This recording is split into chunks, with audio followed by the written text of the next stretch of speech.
阿月来了！阿月，我等了你半晌了。生气了。阿月，这怎么了？啊，发生什么事了？发生什么？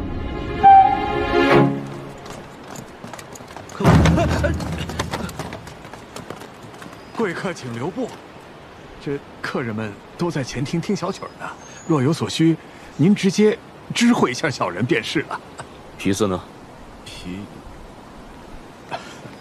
都是贵客，可您却要打听别人，这，请恕小人无可奉告。我们是郭直将军麾下，误了我们的事，担待得起吗？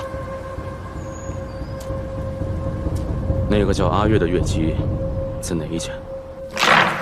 这才是我为你精心准备的，看，美人配佳人，这个喜不喜欢？阿月，等了很久了，就是想听你为我单独弹奏一曲。你们是怎么做事的？私自放客人进来，也不怕程掌柜打断你们的腿？没有啊，跟他们没关系，是我自己偷偷进来的。阿月，能也不要生气了嘛。下一次我就向你打听，好不好？没事。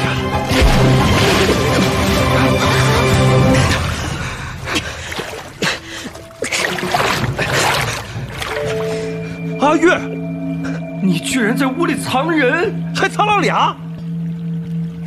别误会，我们一时情急才误入这里，请见谅。真不知廉耻，还不快从我屋里滚出去！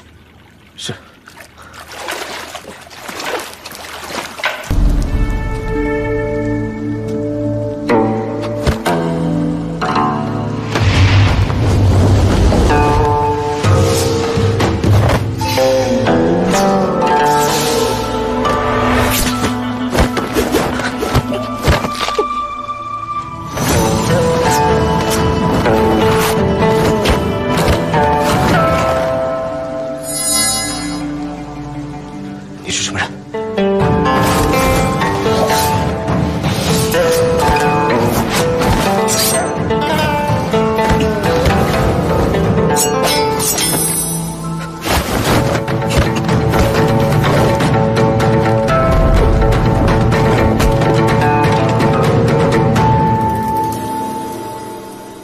这里是个清雅小院，你个女人拦着做什么？谁说我是女人？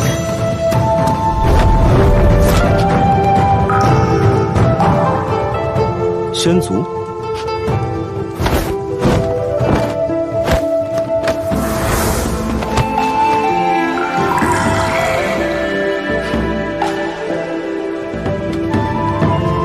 风妖。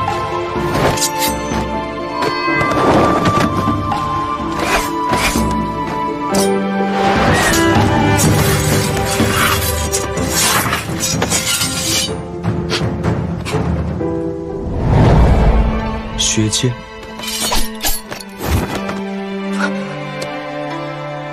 还说你不是女人。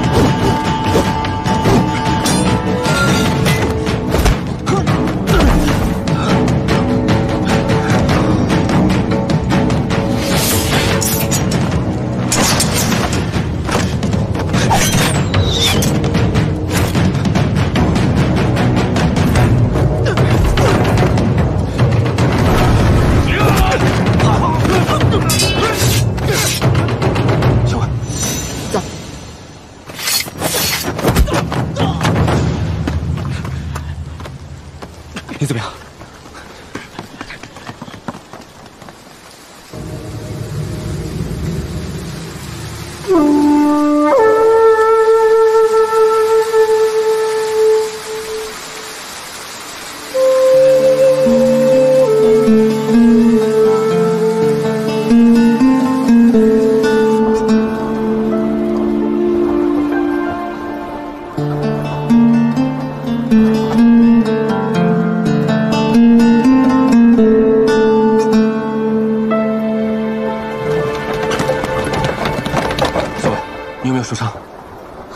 没有。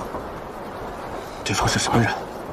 以一敌四竟然不落下风，难道是孙敬军中之人？不是，对方虽然使刀，但用的是剑法，而且剑意大开大合，如金雨风雷，像是裴大将军的不传之技。外界传说，裴大将军曾经给天家子弟做教习，莫非？天家李氏昏聩庸碌，就从未听闻李家子孙当中有成器之人，更不可能学剑有成。此人八成是裴家的嫡亲子弟。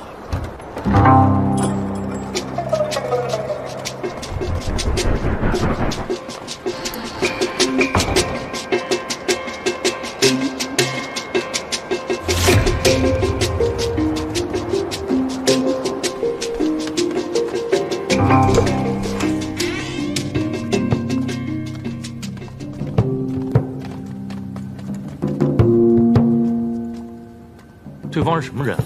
这么棘手？难道是孙敬派来的亲卫？不是孙敬的亲卫，更不是郭直的兵马，是崔家军，崔家的人。崔家之人，崔家历来节制贫良，怎么会出现在这儿呢？孙敬起兵谋反弑君，崔家军就出了瀛州，号称秦王。如今天下大乱，他们自然会有另一番打算。这个崔家呀，早几个月之前就打着秦王的名号，占了不少城池。现在除了咱们镇西军，还有孙敬的兵马，就属这个崔家军气势是最盛的。只是没想到这崔家的人手伸得这么长，这么快就进了望州城。石七郎，他们跟咱们一样，都是偷偷潜入城中的，要不趁机就……不，崔家军打的旗号是奉旨起兵秦王。既然是秦王之师，咱们当然得先礼让再三，看看他们是如何秦王。进来。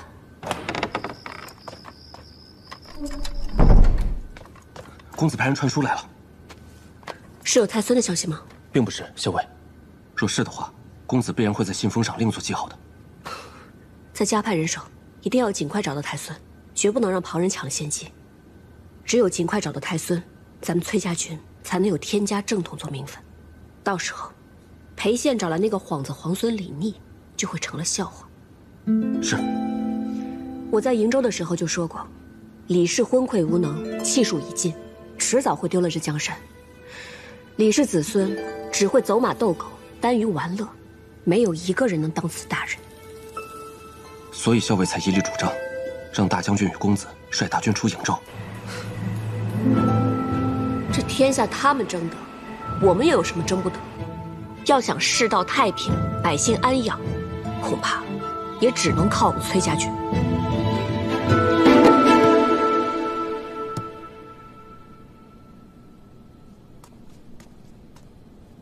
望州地形图，还容纳。要是拿下这望州城，粮草的问题能解决一半。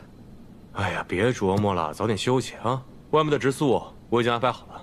要不这样吧，上半夜这屋内我来值守，下半夜就让老爸来值守吧。啊？算了，耳朵，你还受伤呢，我来值就好了啊。哎，石七郎，要不晚上我跟你一块儿睡？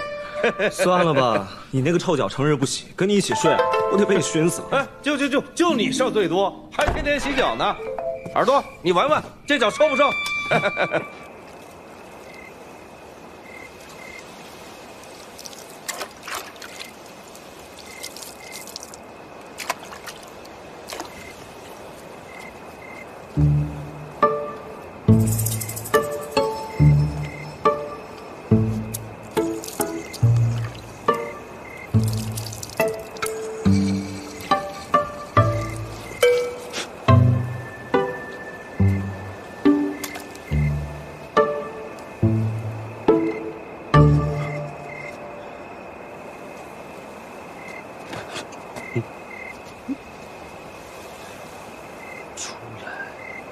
别以为我没看见你。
就是你，还给我！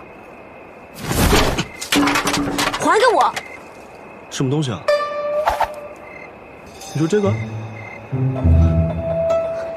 嗯，我珠子呢？你先还我。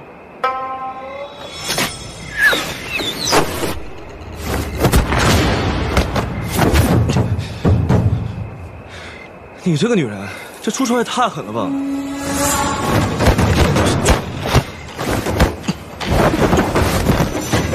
等等，姓裴的，我知道太孙的下落。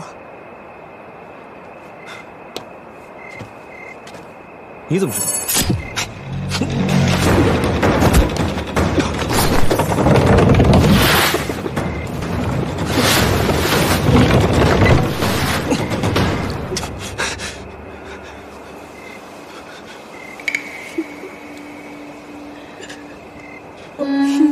你是不是姓崔？我为什么要告诉你啊？嗯？人呢？怎么洗个脚，这半晌还没回来呢？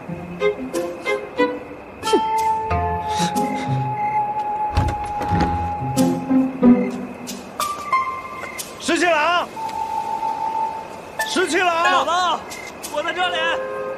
哎，老爸，哎呀，石七郎，你怎么掉井里去了？我马上拉你上来，你等一下啊。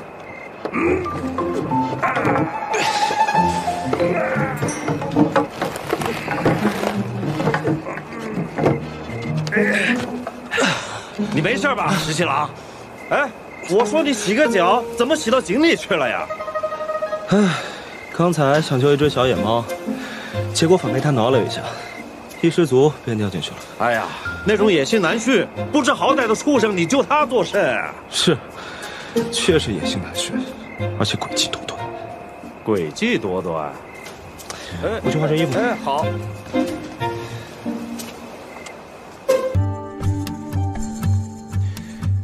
原来是崔家军的何校尉，初次见面，幸会幸会。原来是镇西军的小裴将军，令尊裴将军镇守边陲多年，威名赫赫，久仰久仰。两位都是少年才俊，今日令郭某大开眼界。小裴将军亲自前来议和，崔公子遣何校尉亦来议和。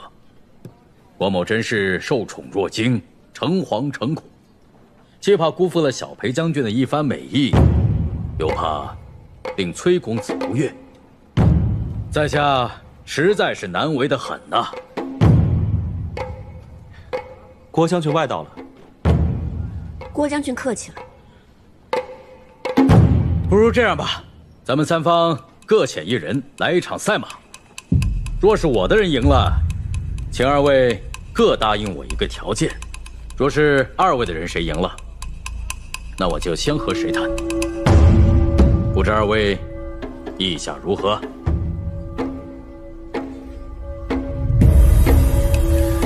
公平得很。既然小裴将军这么大方，我自然也并无二话。好，两位都是爽快之人，请。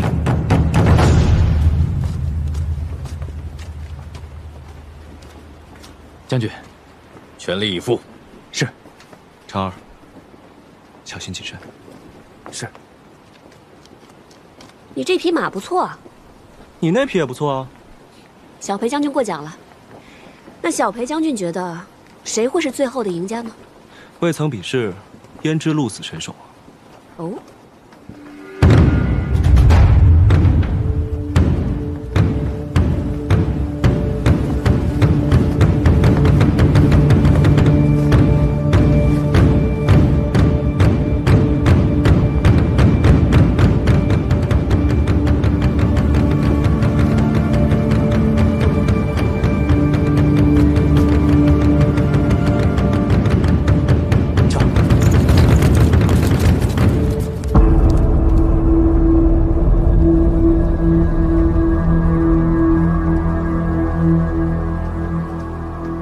小裴将军之前可曾识得何校尉啊？不曾。令尊当年在虎牙关受过重伤，后来每逢阴雨便会旧伤发作，酸痛难忍，不知近些年可曾好些？多谢将军问候。家父所受旧伤有数处，肋下那道剑伤最为凶险。虽然这么多年一直在军中，但是悉心调养，已经好得多了。如此便好。不限兵刃，点到为止，勿伤性命。夺旗之后，谁先返回此处，将小旗插入此圈，是赢家。出发！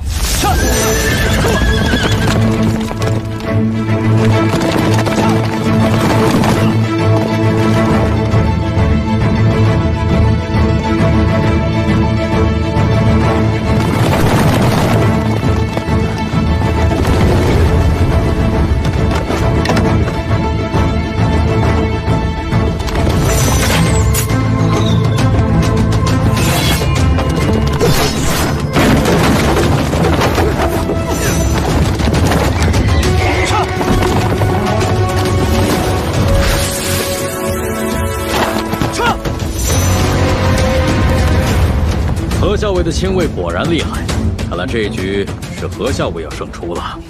哪里？此人乃是我们崔公子的亲卫，公子派我出使，特意派遣他来照拂一二。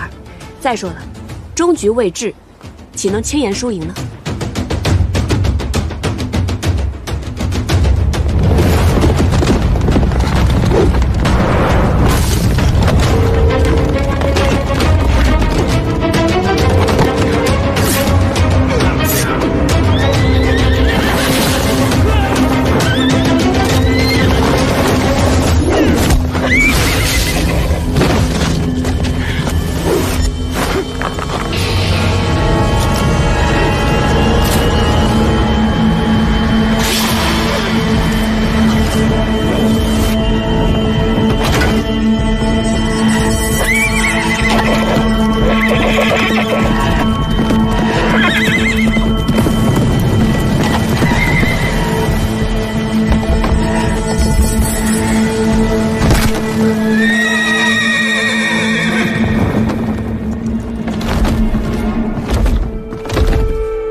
？3更半夜，小裴将军是上次在井里洗澡洗得太舒服，所以特地来找我。一井之恩，永世难忘，在下时刻记得姑娘的恩德。别以为我不知道，你时时刻刻都惦记着，随时把我也拽进那个井里，好还那一井之仇，对不对？没问题，我等着。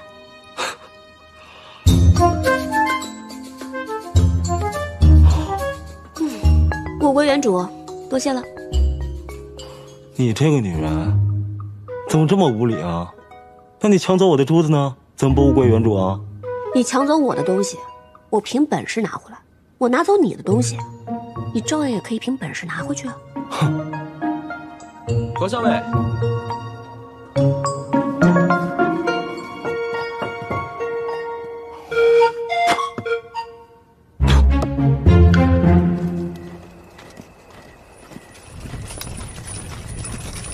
大晚上的，怎么了？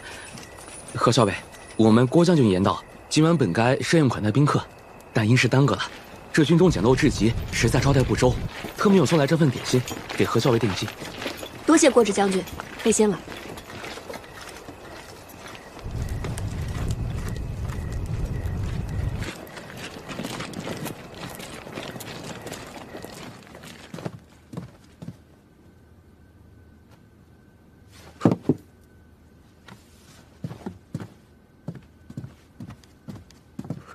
糟糕！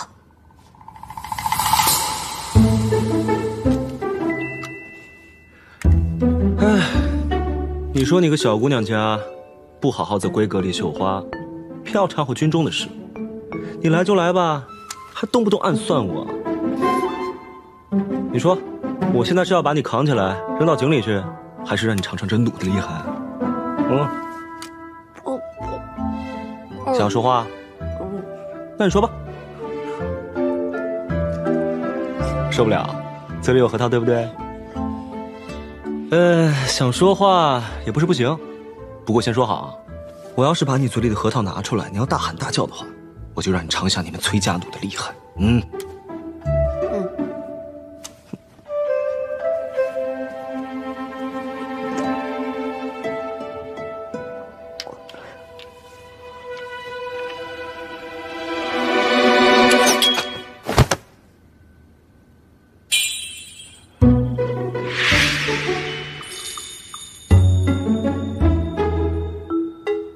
嘴里还有机关。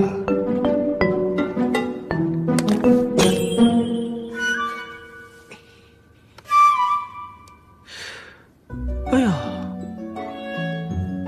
哟，这针上面是不是有毒啊？你要再不老实，我就拿针扎你。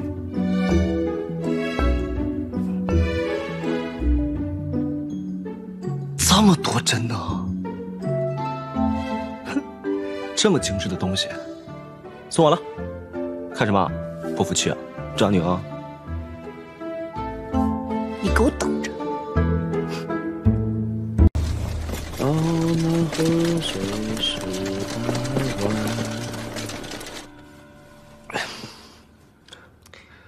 小裴将军到这郭直大军中来，想必也不是真心想和郭直和谈，而是另有所谋。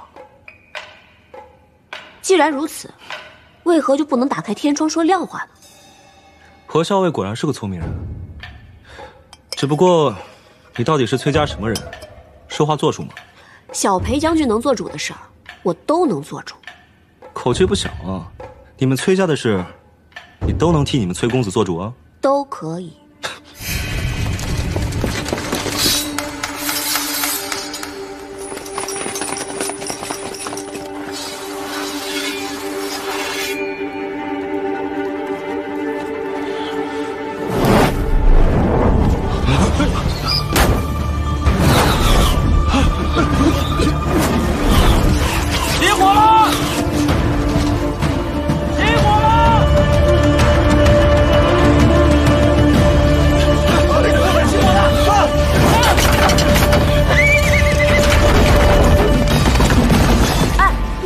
解开啊！你事先部署了什么？你又部署了什么？你真是诡计多端啊！啊！彼此啊！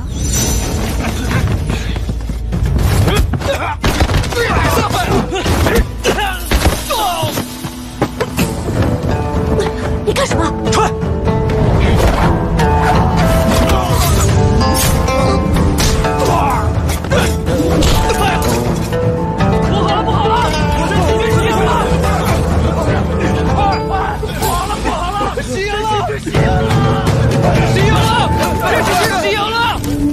镇西军袭营，这帮东西谁栽赃我们？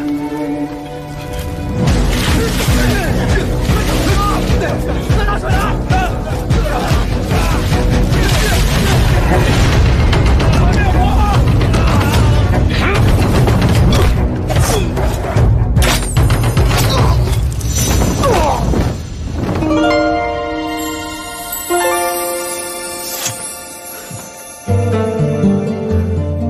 多谢啊！你怎么知道我可以杀掉他们？你这么诡计多端的一个人，身上不藏个10件8件杀气，我都怕我小看你。哼哼。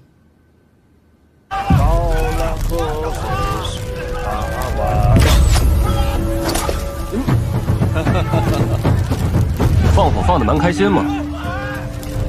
我看你放箭放得也挺开心的嘛。那就不打扰了，你继续。嘿，你继续，继续。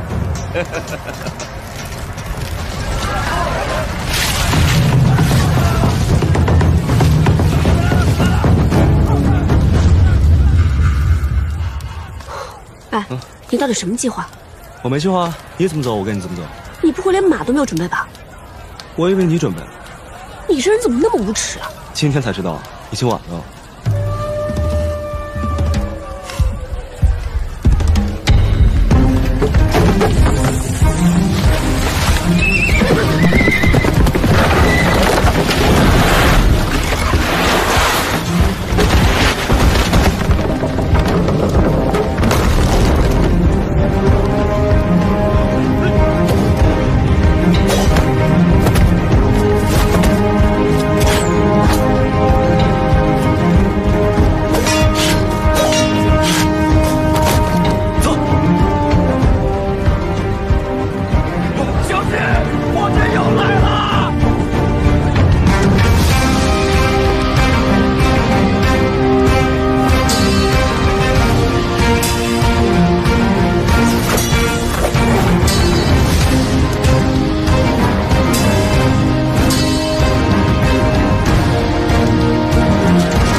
我的人，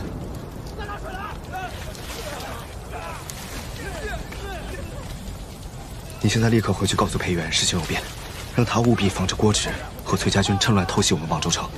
如果望州城有事，并州城再举兵夹击，我们会很被动。石七郎，那你呢？粮食在他们手上，我去追粮，快！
知道你会上当。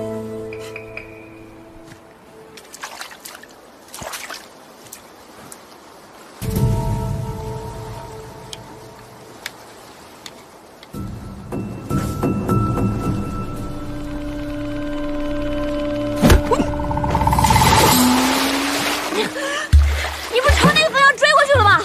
我这个人很恩怨分明的，有仇必报。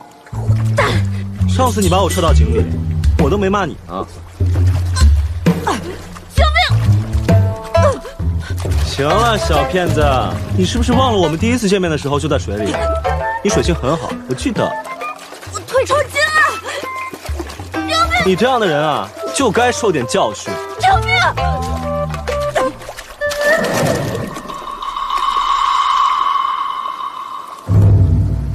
小骗子，喂，你要是再不出来呢，我可就把你的马牵走了。我真走了。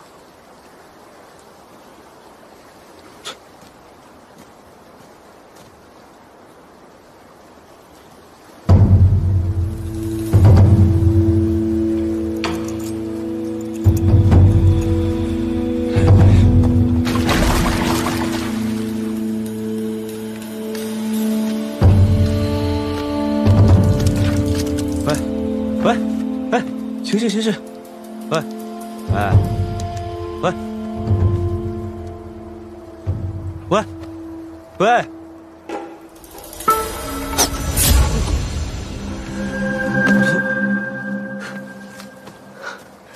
叫我小骗子，还把我踹到河里。今天不叫你去这河里泡泡冷水，枉你叫我小骗子。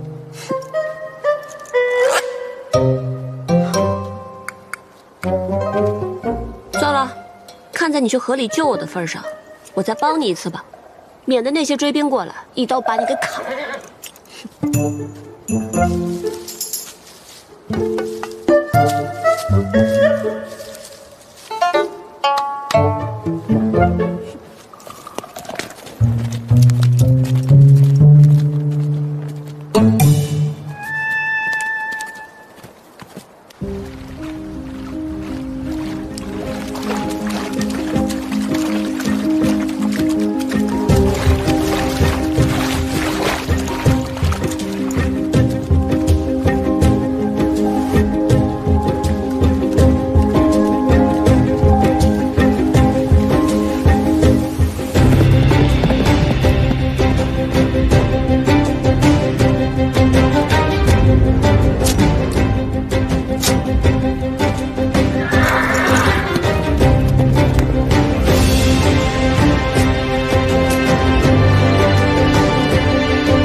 干粮出来，真是失策。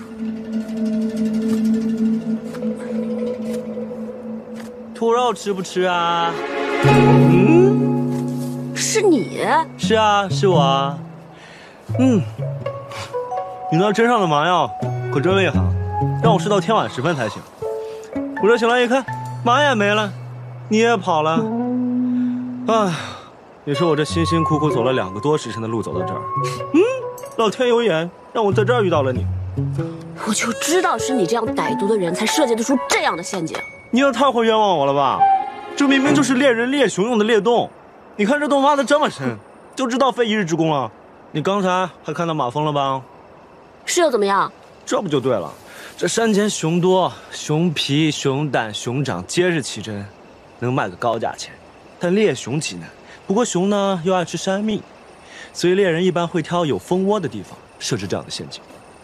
哎呀，只是猎人没有想到，这熊嘛没猎到，小骗子落网一头。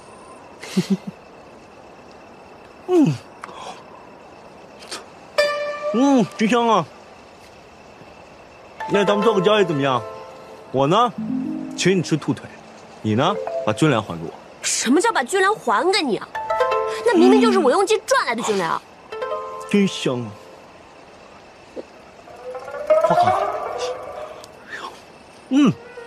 好好吃啊！我跟你做个交易怎么样？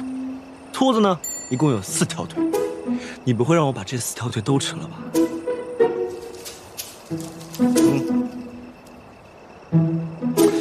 何校尉，你已经1天1夜没有吃东西了。我刚烤这兔子的时候啊，滋滋的那个肉直冒油啊，你知道有多香吗？哎，告诉你啊，只要你赶紧把军粮给我，我呢就请你吃兔肉。哎，行，既然要谈，总得有点诚意吧。你先救我上去，然后我就把军粮分你1半。不过这1半军粮也要等到你把我护送到崔家军大营之后，我才能给你。哎呀，你这个小骗子，把我当成小傻瓜了是吧？说吧，身上还有多少那种竹筒，多少根那种毒针啊？怎么害怕了？那你别救我出去好了，你走吧，让我一个人死在这儿，你的军粮也没了。回头等我们家公子知道我的死讯，也一定会震怒，他会来替我报仇的。行，既然如此，那我就下来陪你了。啊！你疯了！就我一个人在里面，你还能救我上去？现在你也下来，我们俩怎么上去啊？托你托福，井里我也待过了，河里我也待过了。你说咱们这么有缘分，你都到陷井里了，我能不下来陪你同生共死吗？轻薄冷冷。喂，你今天1天骂我2回了，我这个人很记仇的。我本来想给你2条兔腿的，但你骂我1次，我少给你1条。你今天骂我2次，你1条都没得吃，只能看我吃。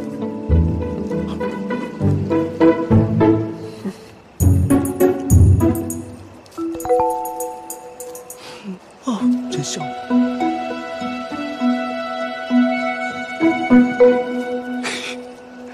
啊！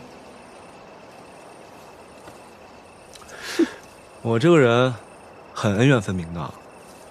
虽然你拿针刺晕了我，但你临走前好心在我身上堆了堆草，一马归马。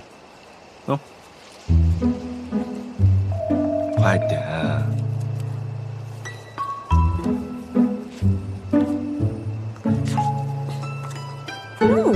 怎么样，我的手艺？是烤的不错，你能不能老老实实告诉我，咱们俩到底怎么上去？你怎么知道我有办法上去啊？虽然跟你认识不久，但你这为人啊，阴险狡诈，岂会行毫无办法之事啊？你既然能够下来，就肯定有办法能上去。你这样对我评价挺高的哦。你都这么说了，实话告诉你吧，我今晚呢，不打算上去。都这么黑了，这深山密林的，谁知道除了熊还有什么猛兽啊？突然再来个老虎、豹子什么的，那不就全完了吗？我知道你身上有药粉，蛇蚁不侵，但那些猛兽可不怕你的药粉。所以呢，听我说，乖乖在这里睡上一觉，明天一早，我自当挟持何校尉，去你们崔家军换取军粮。哼，如此无耻伎俩，还说的这样理直气壮。我们不彼此彼此吗？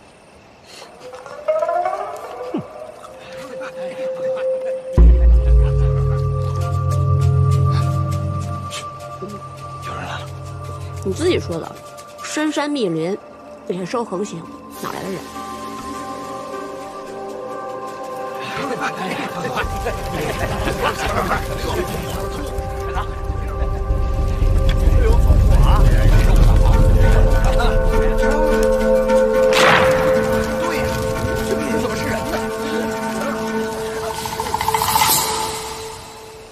师兄，这次你是从哪儿来？打算去哪儿啊？赵二哥，十七郎这次啊是要护送皇孙的小妾去望州呢。我就说那个皇孙不是个东西，大敌当前，他还想着女人。我受伤后，朝廷本来说要给我20亩屯田，我一合计，回家种粮也是一条生路，但是没想到朝廷竟然诓人，他们把田给了皇帝的儿子做皇庄，我老母亲就是这样被活活饿死的。我一气之下，就投奔了明代寨。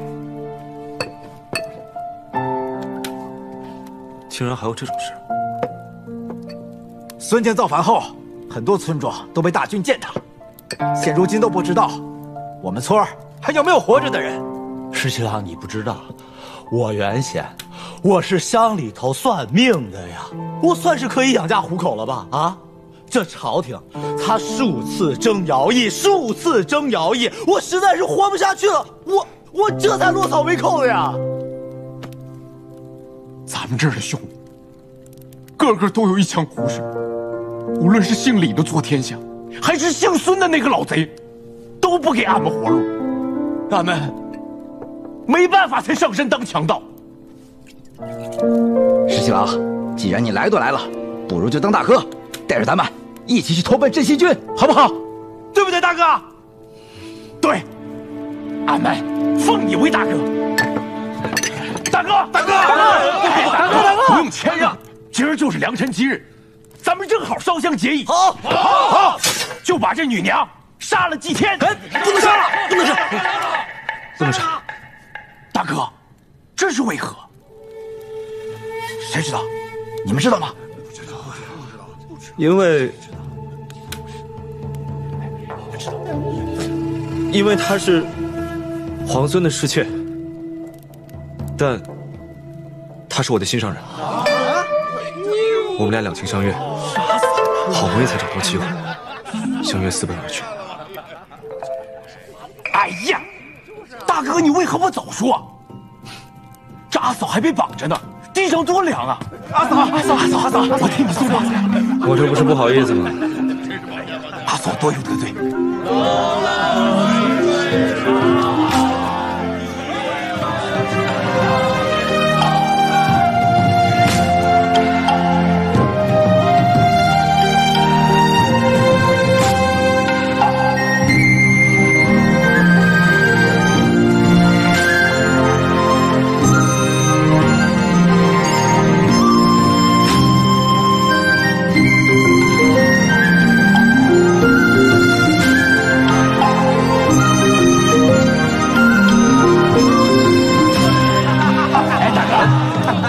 这是什么？大哥，俺们山中简陋，不能为你和阿嫂拜堂成亲。不过这个洞房可是不能少的。大哥，你不要不好意思，来，快进去，快进去。去吧，大哥抓紧。兄弟，良辰苦短，我们先走了。走。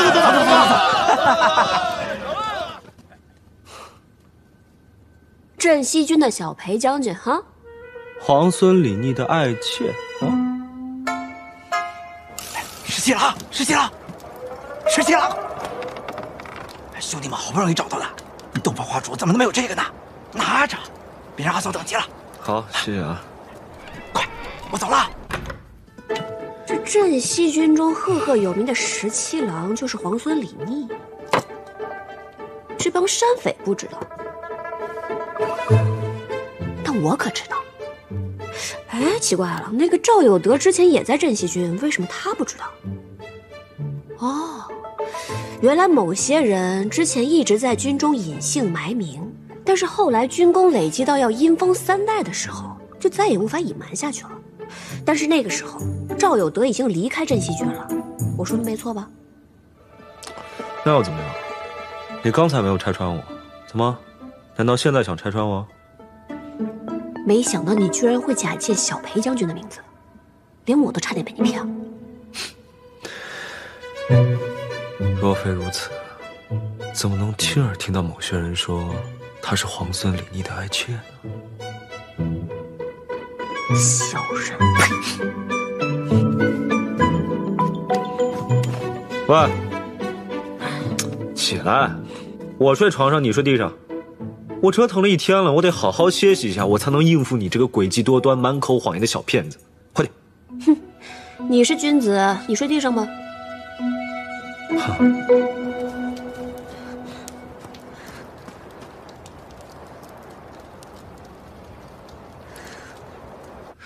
哎呀！你做什么？什么做什么？哎呀，既然你都是我的爱妾了。那我们躺在一张床上睡觉，也可以吧？等兔子！哎，你都这么骂我了，那我肯定不能枉担这个虚名啊！哼。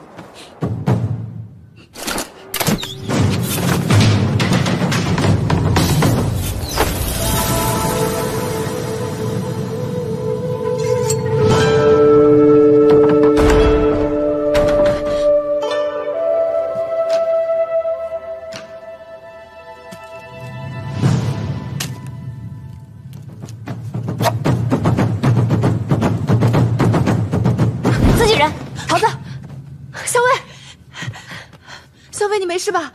没事。此人如此无礼，我一箭射死他，给你出气。哎，好啊，你们家校尉早就想这么做了，不过他到现在都没有得逞。你要不要试一下呀？你住手！这句话到我说了，自己人。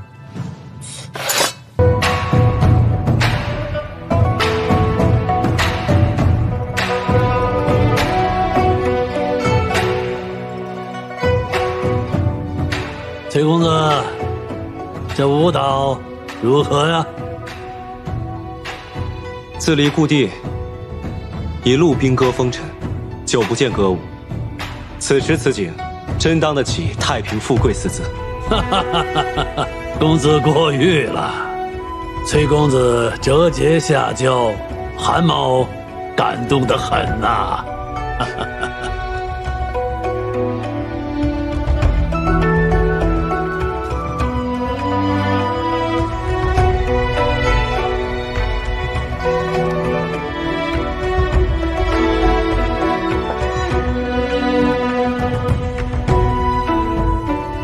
崔公子，且宽坐。后堂有些许小事，韩某去就回。韩公请。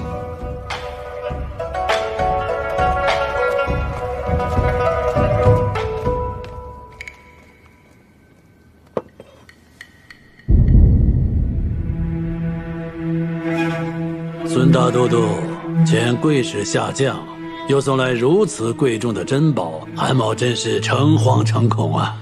大都督言道，韩公坐镇2州，直面镇西诸府逆贼，甚是辛苦，所以特命我从京都送来这些，皆都是大都督从内堂精心挑选的奇珍异宝，以馈韩公之功。哎呀，多谢大都督，韩某无功受禄，实在是感激涕零啊！哎，韩公过谦了。不知节下可有大都督的手书或军命啊？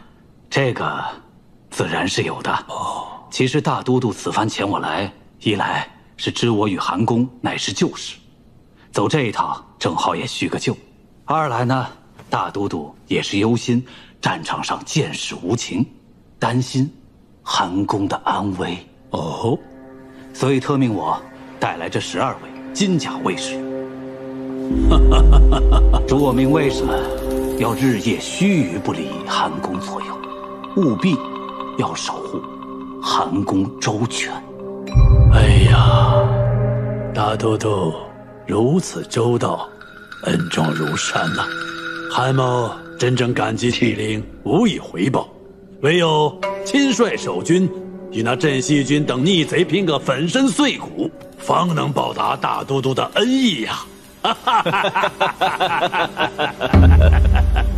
大都督此举，正是想逼主公与两家为敌，不然也不会派什么12名金甲卫士来此，说是保护主公，实则是想胁迫韩公啊！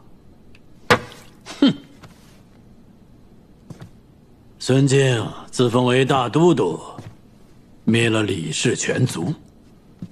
还给我送了一份所谓的盟约，哼！彼时我只不过想敷衍敷衍他罢了，没想到还蹬鼻子上脸。主公，崔家的人可还在宴厅里，这件事情万万不可让孙敬的使节知晓。崔家人倒可以好好利用利用。崔乙只有这么一个儿子，呵呵，没想到自己还送上门来了，那就别怪我不客气了。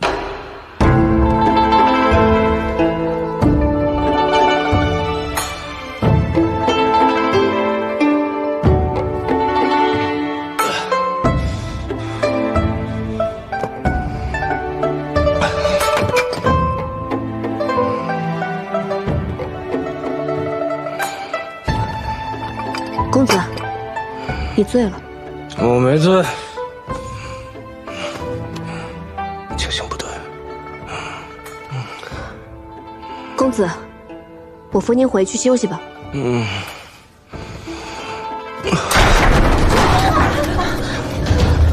崔公子醉了，扶公子去客房休息。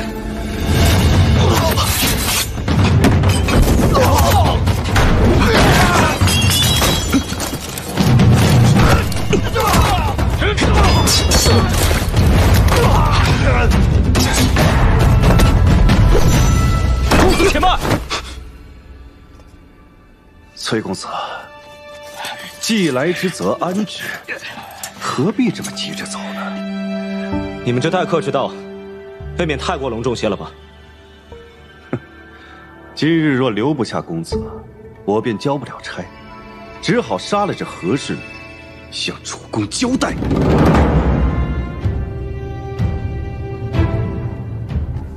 行，我可以留下，但你必须放他走。请公子放心，像公子这样的贵宾留在我们并州做客，怕是崔家军上下都不会放心。自然要放这位何娘子回去，向崔将军好好分说分说，免得误会。公子快走，莫要理睬这无信小人。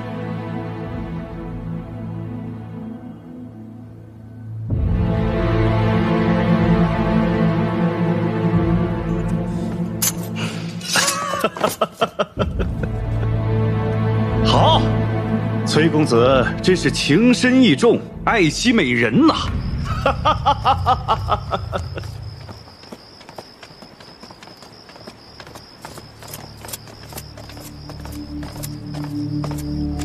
请公子放心，这里的门窗屋顶皆嵌有金刚，安全无虞，绝不容许有刺客来犯。牢房叫牢房，还说得那么好听。怎么，这遍地锦绣，它怎么就不是绮罗香了？且慢，多备些热水来。我们公子素性爱洁，我要侍奉公子沐浴。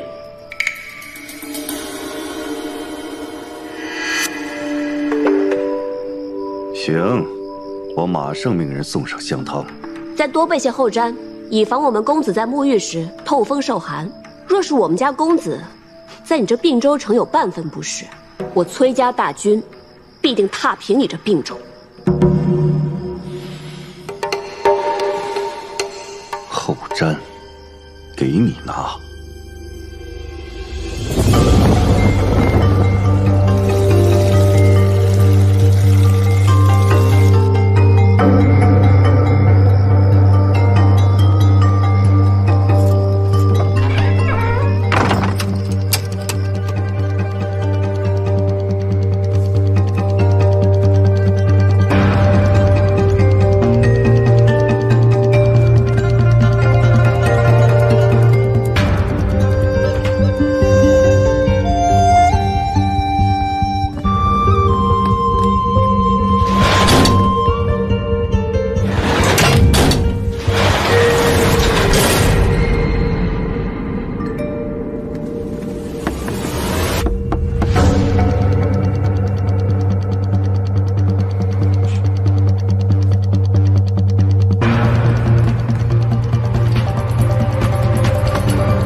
可以沐浴了。好。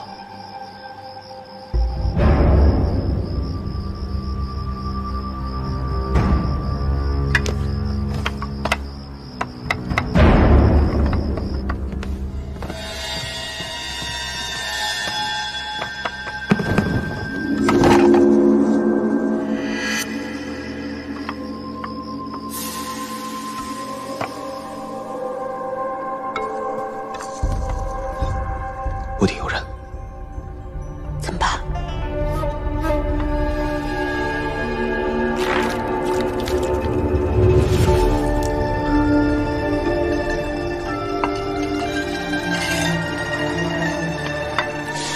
哎呀，水温正好，不如我们一起洗吧。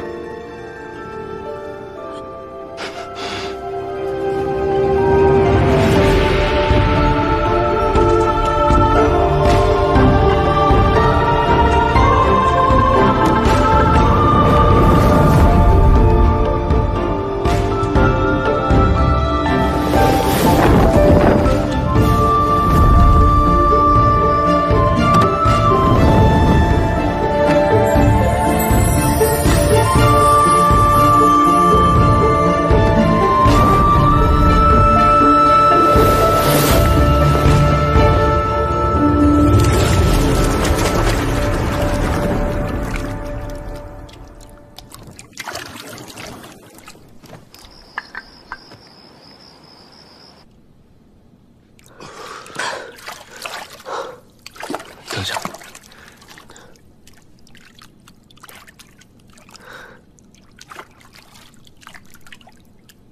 好了，现在可以说话了。笑什么？我笑，我们第一次见面，好像也跟现在差不多。是啊，你不知道那时候你有多凶，上来就要打架。胡说八道，明明是你先跟我动的手。胡说八道！不抢我珠子，我动手干嘛？什么珠子？哦，就那个破袋子，我早扔了。你干嘛？难道皇孙此时此刻还想跟我动手啊？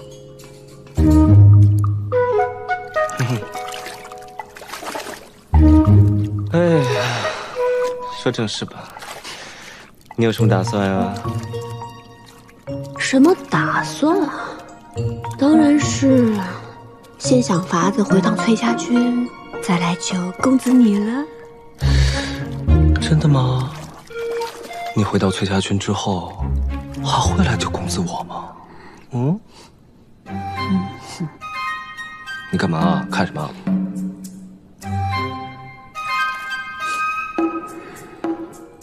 皇孙此头颅可知无数城池，我怎么会舍得不回来救你呢？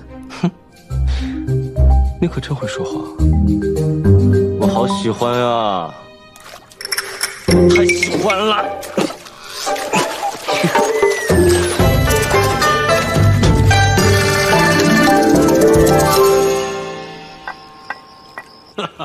想不到这崔公子真是个怜香惜玉之人呢。啊，泡个澡还能洗出这种风情来。属下已经命人在那儿盯住了，只不过那和氏女着实是个机敏之人。她不仅用后毡遮住了门窗，还用后雾把地板内的窃听用的铜管给堵住了，怕是咱们的人呐，听不到什么有用的东西。无妨无妨。想不到这个崔公子居然还有闲情逸致、鸳鸯戏水。是。说明他果然不是寻常之人。崔姨虽只有这一子，却可第10子，有趣，有趣。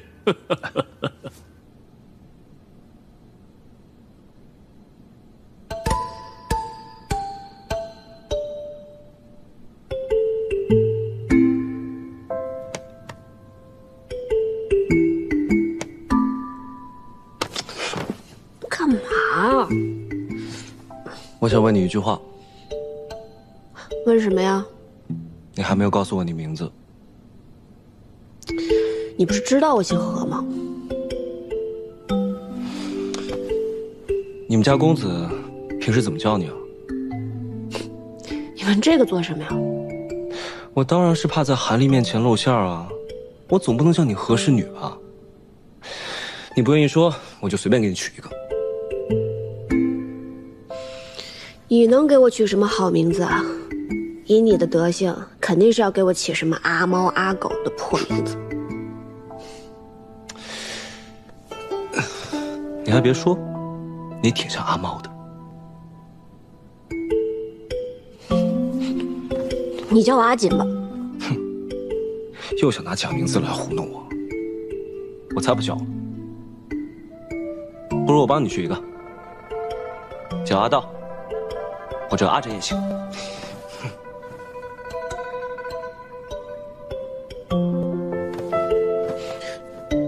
为什么是阿道啊？或者阿枕？自己猜啊。阿道，阿枕。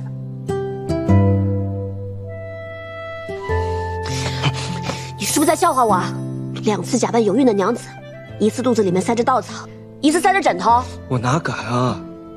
那我的身世来历你都知道得一清二楚，我不过问你的名字而已，你都不肯说。我担心韩立起杀心，要是我被杀了，连你叫什么名字都不知道，那岂不是很可惜？哼，好凶！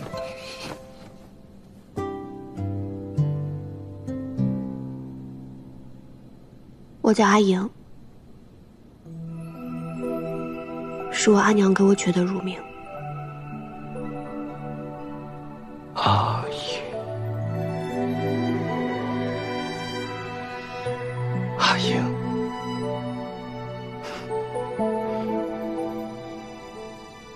这名字真好听。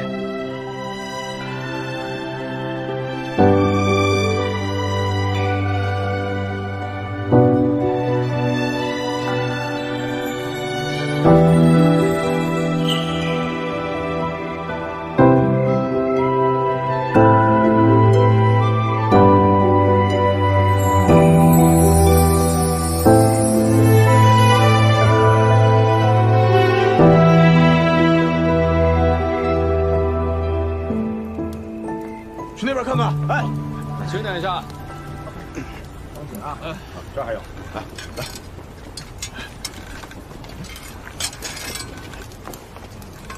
大哥，看，兵器收起来啊！兄弟们，有新兵器，怎么样？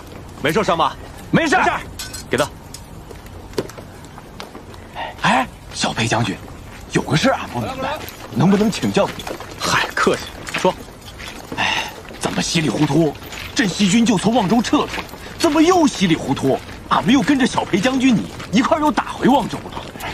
哼，这事儿啊，我和石七郎他商量过，如果说是敌人势大，那咱们就不能死守望州了，只有佯装撤退，然后在望州城中埋下暗桩，之后在他们的军粮还有饮水中投毒，然后传播消息，动摇军心，伤其根本，最后咱们再里应外合，重新夺回望州。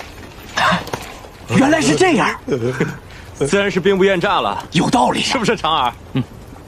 那走进城。走。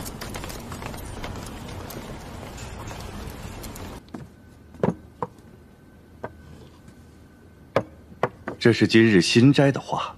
主公说公子是个雅人，亦应衣食起居，切莫怠慢公子。这特意命我送上这些花来，供公子赏玩。多谢，真是用心了。不过你们家主公为何言而无信呢？当时明明说如果我束手就擒的话，便放了他，为何不信守承诺？公子您这样说，可就错怪我们家主公了。我们家主公说了，公子您身娇体贵，再说我们这府上的下人都是些粗人，笨手笨脚，怕怠慢公子。这位何娘子是公子身边贴心贴意之人，留她在这儿，自然便能侍候好公子。哼，你可真会说话。公子请便，在下就不打扰了。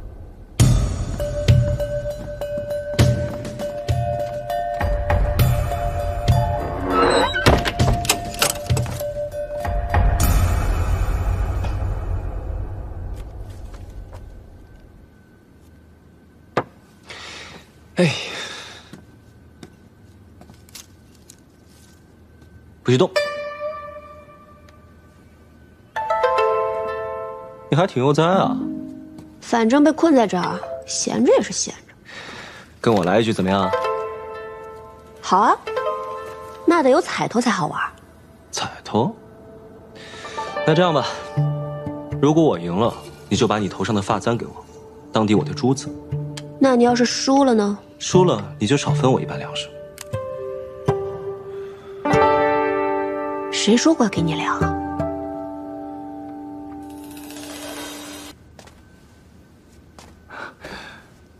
让阶下久候了。见过韩公。我是大都督史坚，尔等胆敢拦我？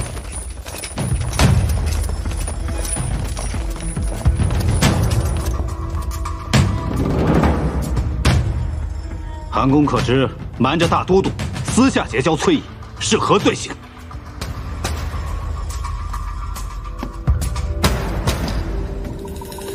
还望阶下息怒，在下正打算派人请阶下到此共同商议，这没想到阶下您这么快就到了。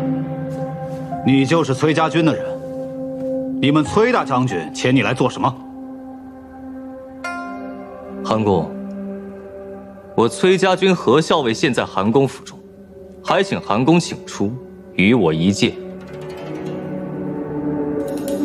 崔家军何校尉在我府中，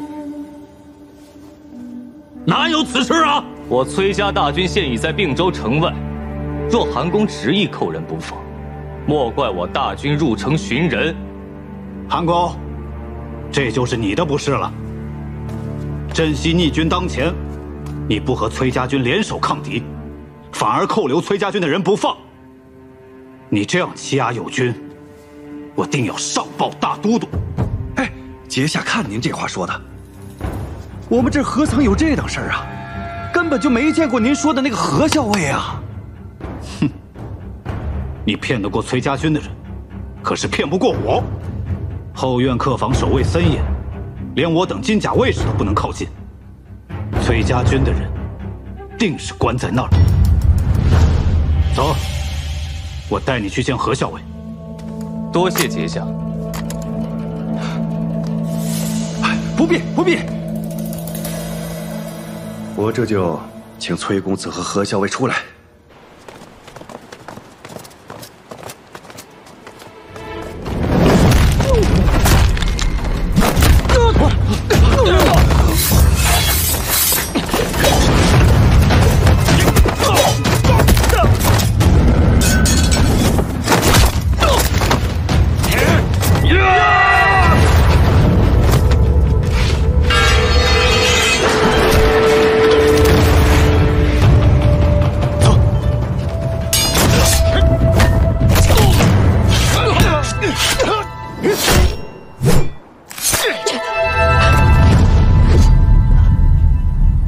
公子，怎么样，撑得住吗？公子，公子这是何必呢？只不过是想请二位赴宴而已。若公子见了客人，必然欢喜。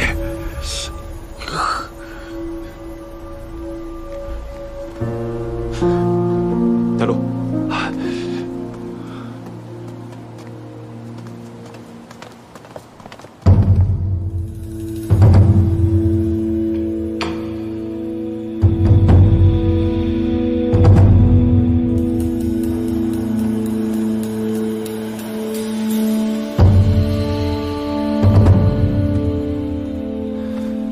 主公，崔公子到了。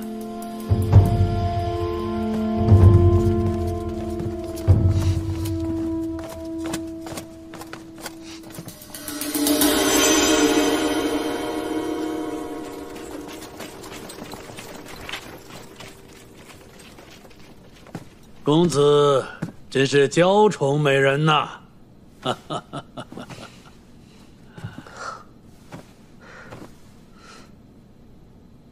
今日欢宴一堂，韩某何其有幸。崔公子，这位是大都督遣来的使节。久闻崔公子风采过人，今日一见，名不虚传。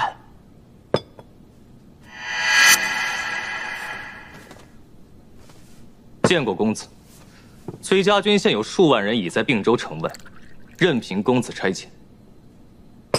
韩公留客不让我出城，这样吧，你回去告诉领军，让他们尽管杀进来，好让大家都见识我们崔家军的厉害。崔公子误会了。城外风餐露宿，哪里有像我府中这般安逸的？韩某只不过是想留崔公子在府中多住几日罢了。崔公子且宽心，大都督若是知晓崔公子在并州做客，定会让韩公派人好生护送公子入京。西长京是何等繁华之地，崔公子定会乐不思蜀。还疼吗？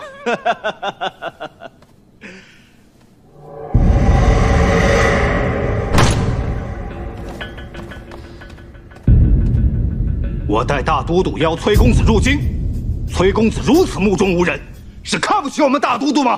息怒，息怒！崔公子爱美人，不过少年心性。我可是大都督的使节，是同大都督出巡。你这般傲慢，是想谋反？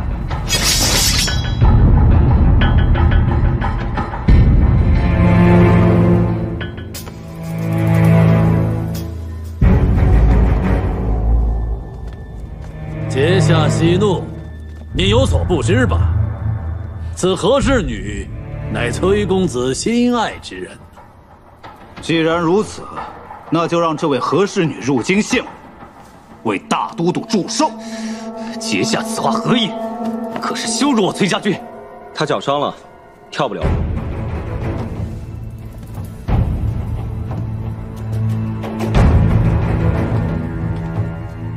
今日不如由我替他为大都督献上一曲剑气舞。妙哉！哈哈哈哈！不意今日竟有如此眼福啊！来人，上剑！不必了，借韩公佩剑一用即可。崔公子有所不知，韩某这把剑乃君子佩剑，未曾开封啊。无妨。我不过是舞剑，又不是杀人。哈哈哈哈哈哈！公子说话风趣得很。哈哈哈哈哈！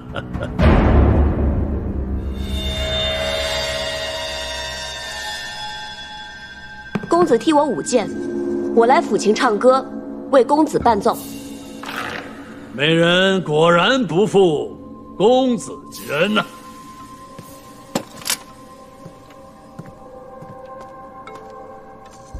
公子，请。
想家呀，永久。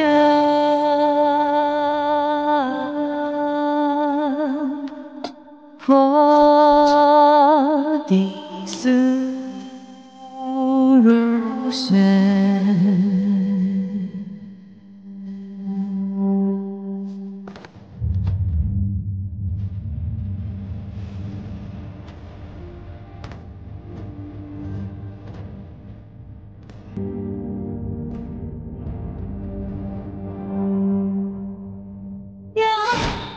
街楼长笛，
言毕归赵。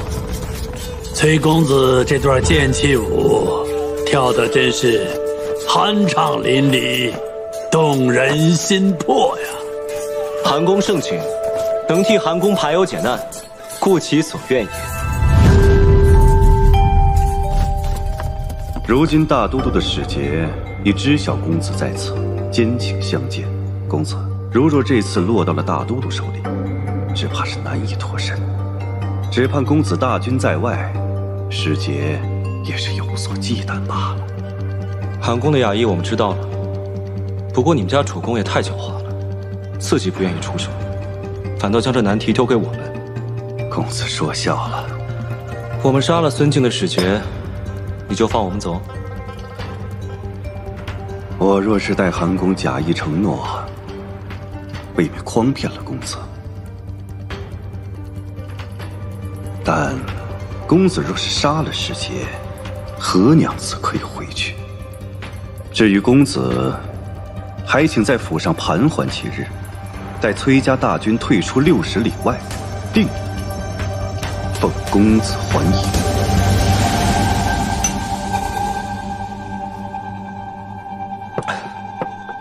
韩公，欢宴虽好，终有聚散。这回你是不是该信守承诺，让他走了？自然，自然。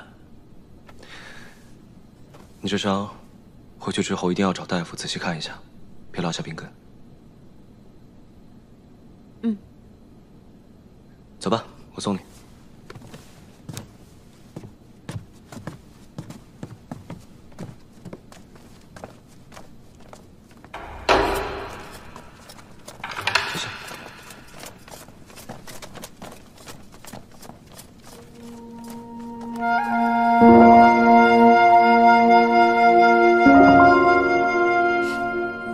你的彩头。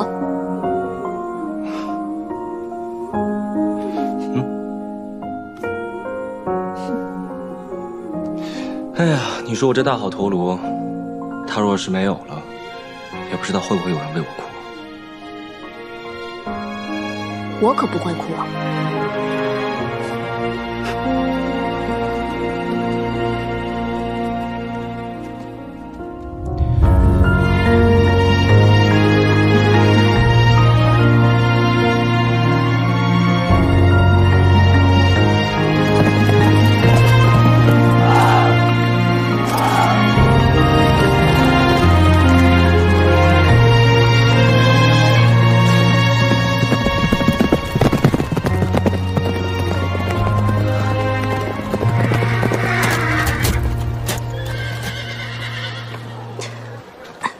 阿莹，公子，你脚怎么了？没事儿没事儿，一点小伤而已，不碍事的。你簪子呢？当时慌乱，不小心丢了，就没去找。可惜了，这是你从小带到大的心爱之物。不过没关系，我再给你捻制一根。没关系，公子，丢了就丢了吧。是不是累了？我们回去好好歇歇。我呀，命人做了一桌的菜，都是你爱吃的。走。校尉的簪子去哪了？我怎么知道？我去的时候，校尉的簪子就已经不见了。你撒谎！那根簪子可是校尉的母亲留给他的，他就算弄丢了自己的性命，也不会丢了那根簪子。你是不是跟校尉一起隐瞒什么了？哎，没有，真丢了。校尉可懊恼了，是我拦着校尉不让他回去找的，太危险了。我信你才怪！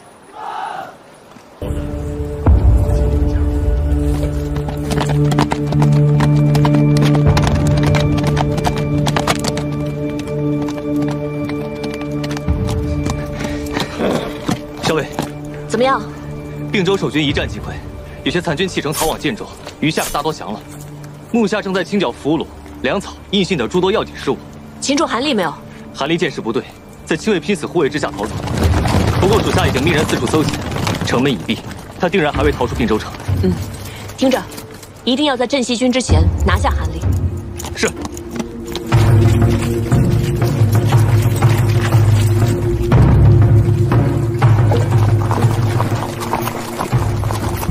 来人呐！快来人！吕先生，吕先生不知道为什么昏迷了，吕先生，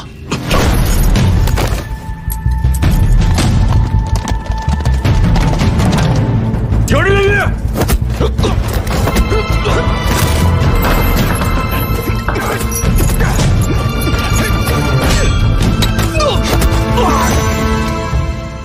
十七郎，这次我真的带了很多人来。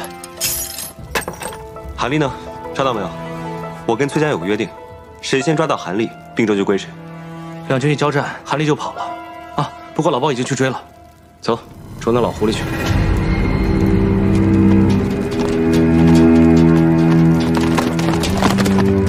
陈景。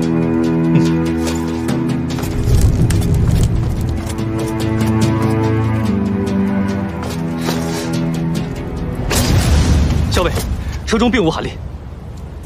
果然狡诈。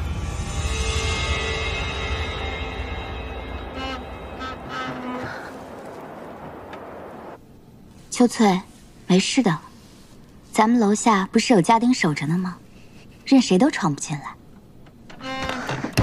小姐，我听人说破城的军队会四处劫掠，无恶不作，家丁们拦得住他们吗？如若拦得住，那自然平安无事；如若拦不住，此时害怕又有何意呢？都怪三小姐在相爷面前挑拨，小姐这才不得不自请到并州祭祖。要不是因为三小姐，咱们怎么会到这并州来？又怎么会身陷险境？秋翠，不要乱说。三姐说的对，父亲有6个女儿，唯有我，自幼既不聪慧，又无一技之长。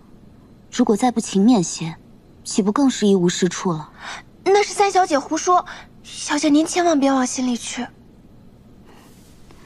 孙大都督要用父亲为相，父亲坚决不允，因此蒙难入狱。京中各大士族，哪个不暗赞父亲有气节？如今父亲好容易出狱，却不得离京。我可以替父亲回并州祭祖，是我的福分。小姐这般，何时才有出头之日啊？如今连府中那些下人都敢给小姐脸色瞧。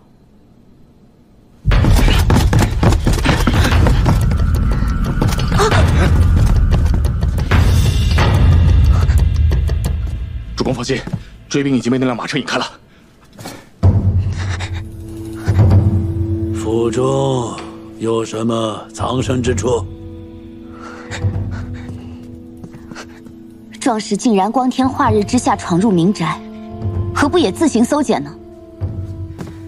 韩公一世英雄，小姐，如今竟躲入闺阁之中，丢不丢人啊？韩公，这么挟持个弱女子，未免落了下乘吧？激将法不管用，你既然是崔公子的伴读，如今并州城破，镇西军势大，既然崔公子对你视如婢女，你不如投靠镇西军。韩公已然都到了此田地了，还不忘惦记着我的前程，实在不枉与韩公相识一场，也不枉韩公对我青言有加。对你青言有加，又如何？难不成你能放老夫一马？韩公误会了，我感激你都来不及，又怎会为难于你？只是这城中都说韩公擅长经营，资产亿万，我如今被崔家所弃，两手空空，还望韩公能够体谅一二，给予方便。拿出来！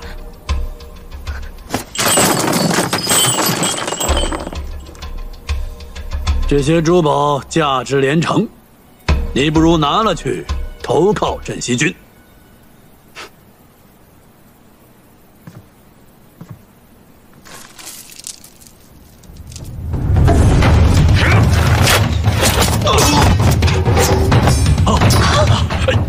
小姐，你别过来啊！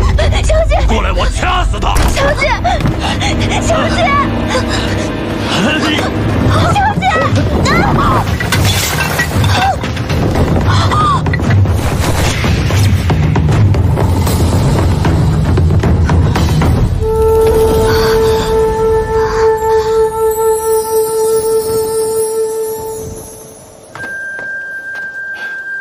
姑娘，多有得罪。多谢公子相救。别动！小伟，要不要动手抢人？愿赌服输，我是输不起这口气的人吗？小姐没事吧？小姐，快点，过来！沈新郎，终于抓到这只老狐狸了。喂，你们崔家军来晚了，韩立是我们的了。恭喜李皇孙。既然李皇孙已经抓到了韩立，那我们跟你的约定，自然是算数的。这并州城，就归你们镇西军了。承让承让。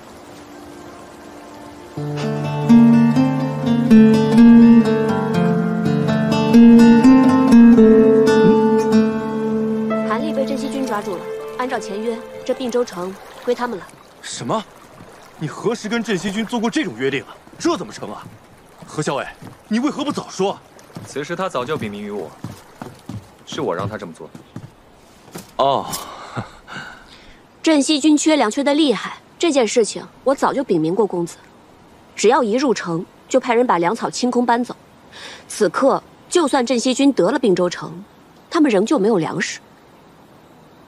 原来如此。我有一事想要劳烦兄长。阿林，这是要派我上阵了。都是自家人，何谈劳烦？你是义军之主帅，吩咐便是。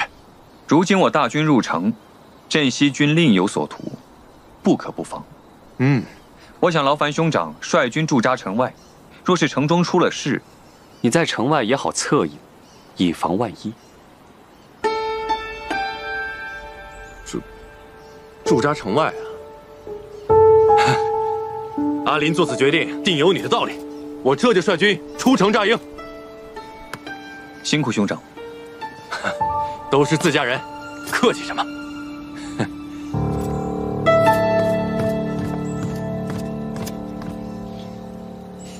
知道你不喜欢他，所以啊，我就把他打发到城外去了。多谢公子，我就说怎么没有看到阿树呢？原来一早公子就把阿树派到城外，准备盯着崔离了。知我者，阿莹也。喝茶，给你倒。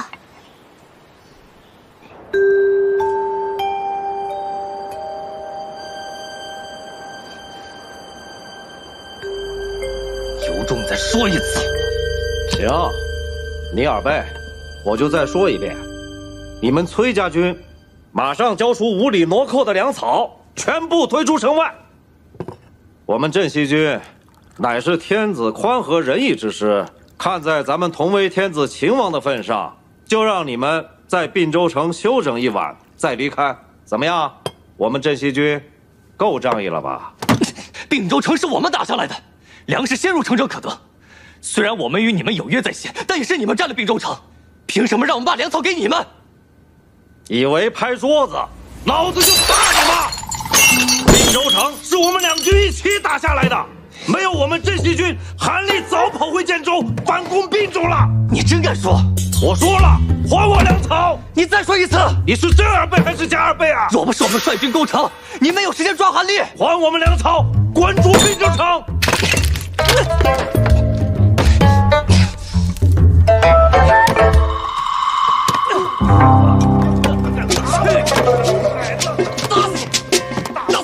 虎符不在韩立身上，继续找。是。这你虎崽子，这你胳膊的！他们在翻查韩立府，角角落落都没放过。那你敢打我？去你！滚出并州！看来虎符并不在韩立身上。哎，对面那个崔公子在战场是威名赫赫，谁知见了真人，却是一个弱不禁风的公子。人不可貌相，不就是个小白脸吗？敢说老子攻城没出力？老子出力的时候，你还在吃奶呢！有本事打一架！来，怕你就出去！来看老子怎么收拾你，兔崽子！鄂伯，这是我一大早托人买的，都是你喜欢吃。谢谢公子。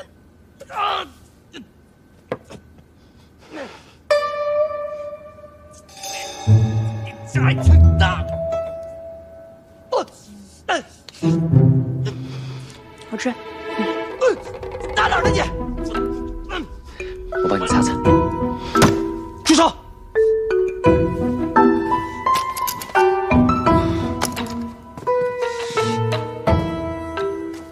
我饿了，先吃饭。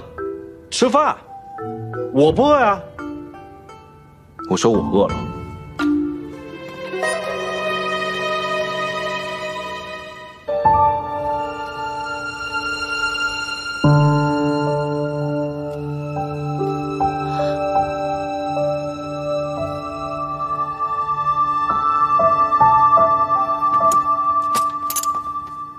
哼。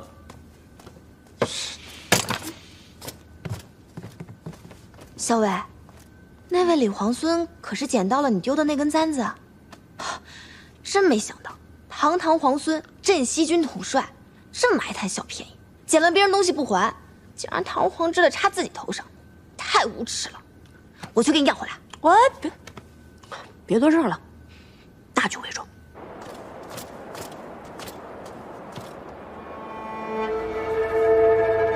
何校尉的簪子不是说丢了吗？为何会在李宁那里？是何校尉送给他的。七夕灯会向来是并州一大盛事，这两支大军都在并州，这拜帖送来，不知哪一家能答应啊？哎，只盼不要有纷争才好啊！把你们小白脸公子叫出来！什么小白脸？我看你们镇西军才是吃白食的小白脸。两派大军闹成这样，迟早会打起来，城中无法安定，遭殃的是咱们呐！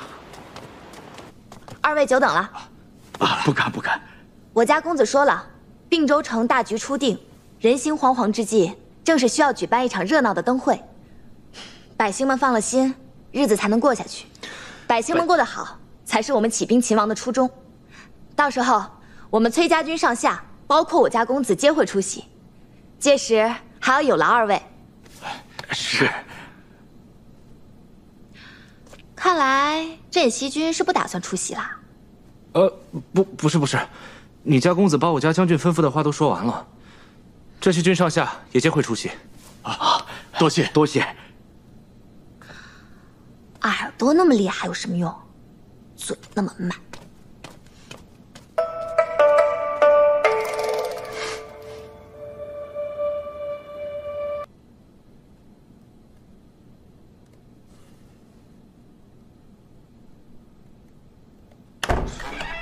哟，缝袍子呢，我来帮你。得了吧，缝的还没有我好呢。上次缝你自己那个烂袜子，针脚长得跟蜈蚣一样。哎，问你个事儿啊，我听说你让顾小姐穿男装，随咱们大军一起走是吗？是啊，人家一个人带着一个丫鬟，想回京都，千里迢迢四处打仗，没准就把命丢在路上了。与其这样，不如跟着我们大军一起走。第一次啊，我第一次看到你这么怜香惜玉。你是不是不打仗就会闲得变成街边碎嘴的老太太啊？哎呀，不是，我是真觉得这个顾小姐不错，配得上你，配得上。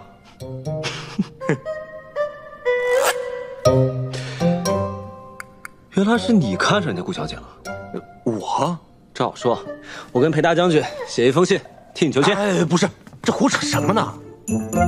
明明是你好不好？破天荒了，让一个女流之辈在咱们大军当中，现在还和我东拉西扯的。女流之辈怎么了？你看人家崔家的何校尉，机敏狡黠，善于用兵，胜过世间不少男子。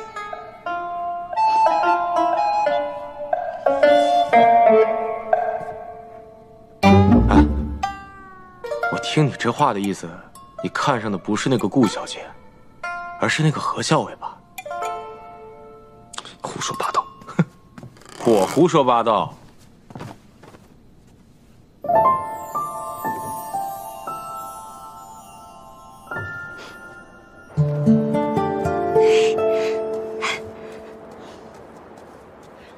校尉，校尉，风车，你留在客栈的风车我给你取回来了。快给我看看！哎，不过校尉，就这么一只风车，你怎么还巴巴的留在客栈柜台上，又特意让我去取回来？你看，这不过就是市面上卖的小玩意儿，既不精细也不值钱。哦，还破了，留着干什么？破了，啊，你看，交给掌柜的时候明明还好好。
是啊，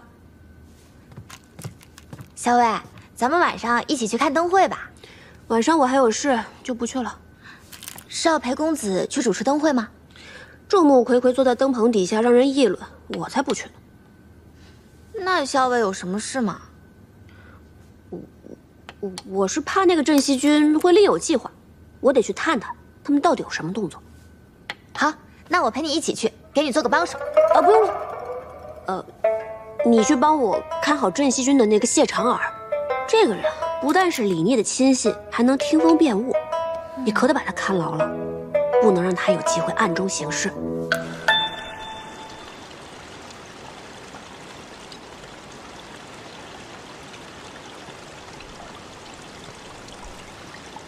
哎，我说耳朵，你怎么愁眉苦脸的啊？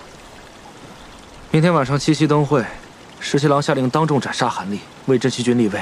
是啊，十七郎让咱们布置的不都安排好了吗？可是他让我引走桃子姑娘，不让她跟着何校尉，这是为何？既然是有人不想让桃子跟着何校尉，自然是有人想跟着何校尉啊。你就照十七郎说的做吧。可是我如何才能引走桃子姑娘？把她打晕。他又会下毒，心眼又多。我真要跟他动手的话，我不是他对手啊。我说你啊，就是个榆木脑袋。你把桃子姑娘约出来看灯会不就得了吗？哎，给，好好想想吧。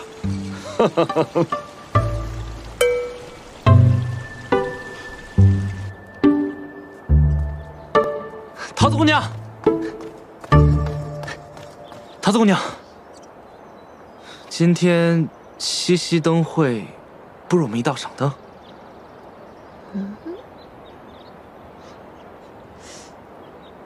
你为什么邀我一起看灯啊？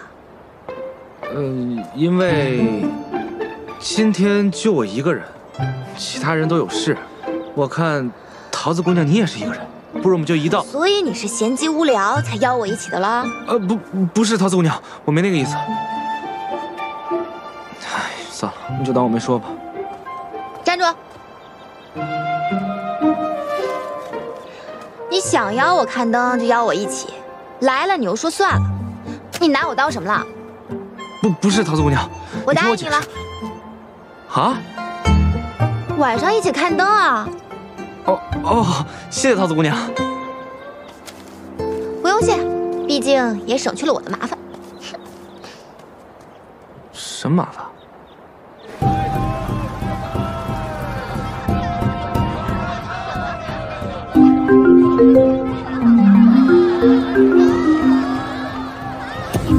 小心！今天怎么想起来这样打扮啊？太好看了！为了出来看一看，当然是要换身装束了，这样才好降低别人的防范之心啊！真高明。走吧，去办正事。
你今天真美，我差点没认出来。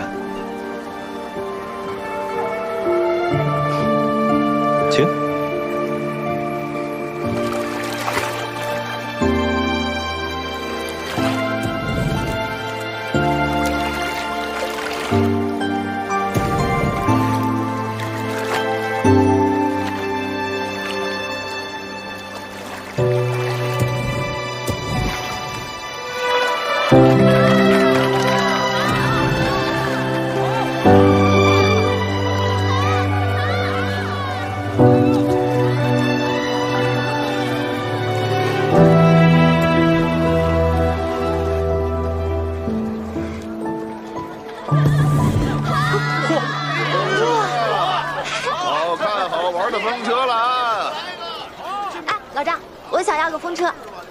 你选吧。哎，加这个吧。好嘞。付钱。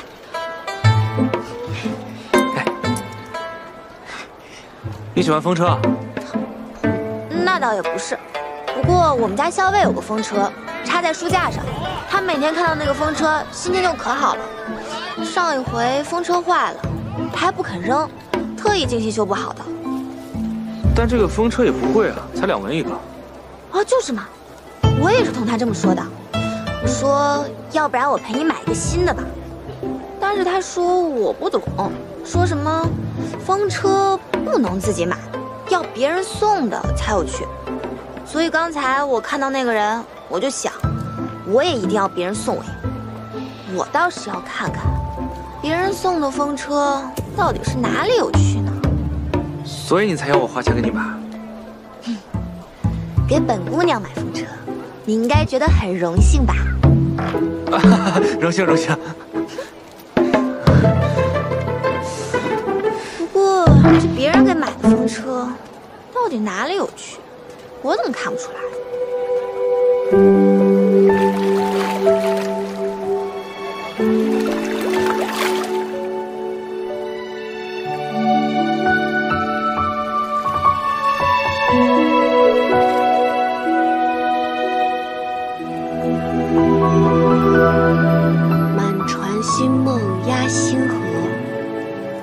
这里可真美啊！刀郎关的星星比这里要大很多，也要低很多。半夜躺在沙漠上，天黑的像丝绒一样，好似一伸手就可以摘到星星。在我们平凉，有一望无际的草原。小的时候，爹爹带我出去打猎，有的时候我在马背上睡着了，醒来一睁开眼睛，看到天上的星星一颗一颗的，就像快要掉下来的糖粉一样。我从小在京中长大，自从学会骑马之后，我便经常独自一人驰马去乐游原。乐游原是荆州名胜之地，它的地势奇高，站在那儿可以俯瞰整个京都。万树鸣蝉，隔岸红，乐游原上有西风。西河自衬鱼泉素，不放斜阳，更向东。原来你喜欢这一首啊，可我喜欢另一首。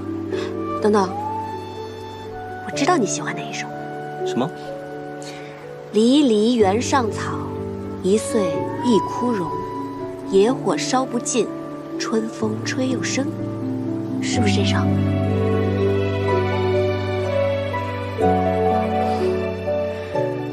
你怎么知道我喜欢这一首啊？知己知彼，百战不殆。因为我知道李皇孙是这样的人，所以我就知道你会喜欢这首。何校尉可真厉害啊！知己，我喜欢。胡说，我又没说过我是你的知己。我又没说你说了你是我知己。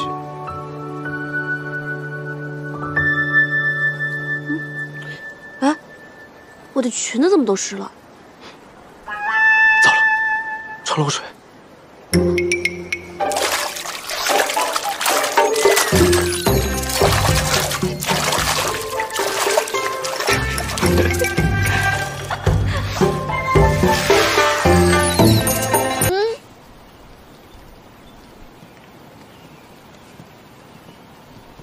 小姐，当时皇孙救你的时候，就那么把袍子解下来往你身上一披，他动作真是太潇洒了，我在楼上都看呆了。皇孙答应咱们追随在他身边，咱们以后再也不用担惊受怕了。多亏有皇孙。小姐，你说皇孙会喜欢这个庇护案吗？他定然是会喜欢的。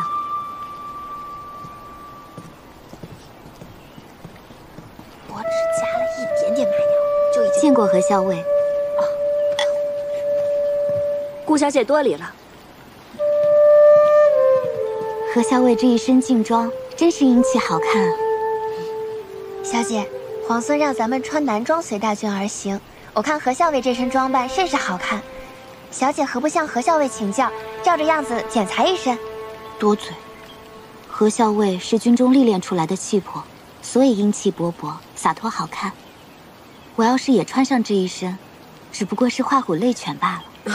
无妨，我的衣裳都是桃子帮忙打点的。你没有穿过男装，不知道他们其实袖子这个地方做的很是大，还有肩颈处做的也很是阔大。市面上买回来的男装都需要改过才行的。桃子，回头把咱们做过的图样送到顾小姐房中去吧。好。如此，多谢何校尉了。顾小姐客气。哎，是这件衣服吧？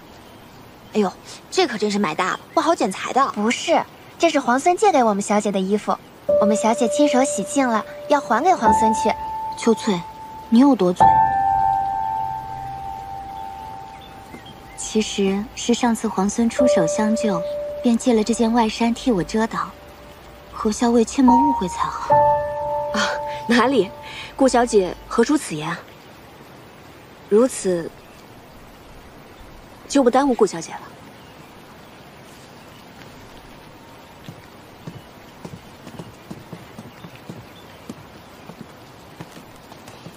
小伟，他们怎么说话总像绕着什么弯子，一拐18弯的？她们是闺阁中的女子，行事做派自然委婉含蓄。哦，好了，别看热闹了。哎，可他们总提到皇孙，可皇孙跟咱们有什么关系？跟他们有什么关系？你怎么知道皇孙跟他们没有关系呢？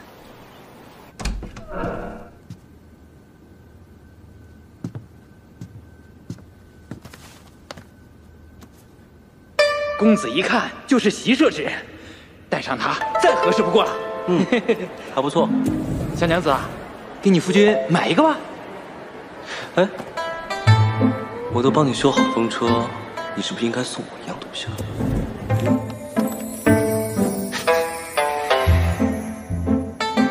这个阿爷就是嘴硬心软，真好看。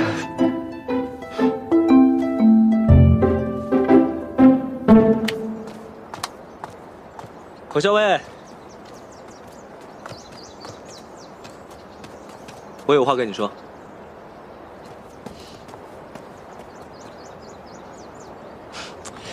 哎呀，有些人就是这么的嘴硬心软。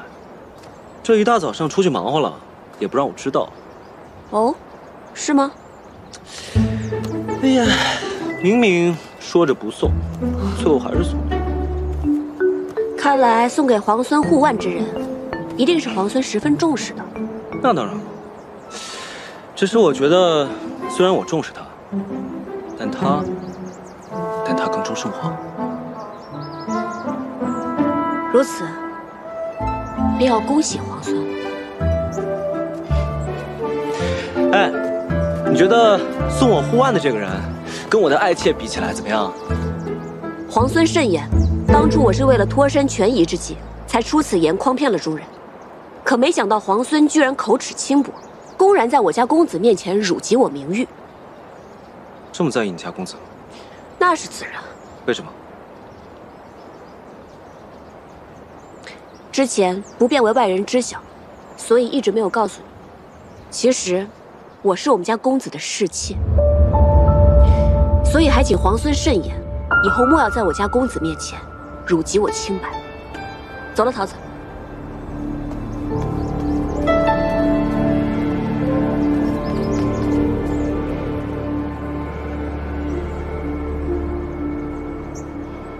小薇，你为什么要跟皇孙说你是公子的侍妾啊？今日的谈判正到要紧处，要想乱了他李皇孙的心神，必须得有一个出其不意的消息才好。啊，乱他心神，你就要这样说，那不是有损你女儿家的清誉吗？你跟公子之间清清白白，明明压根儿就不是什么他的侍妾，这样同外人说自己，以后还要不要嫁人？傻丫头，这世上能娶我的男人，才不介意我这么说呢。哎，不对啊，你以前总是说这世上能娶你的男人，只怕还未出生呢，怎么今天忽然就改口了？你终于发现这世上有能娶你的男人了，是不是？快告诉我是谁啊？他是……我就不告诉你，快走吧，啰嗦。哎，告诉我嘛，我想知道。建州守军认服不认人，我们崔家军既然虎符在手，那建州已然是我们的了。那你们倒是拿虎符去呀！别以为老子不知道，你们不就想要韩立吗？凭虎符进城，以韩立相协，如此就能不费一兵一卒拿下建州城。并州城已经是你们的了，靠着韩立有何用处？那你们就把弩寇的军粮通通还给我们镇西去。今日也该有个结果。怕是那位皇孙没有那么好说话。韩立，我要定了。哎呀，公子啊，你的束发松了，我帮你去梳一梳吧。好。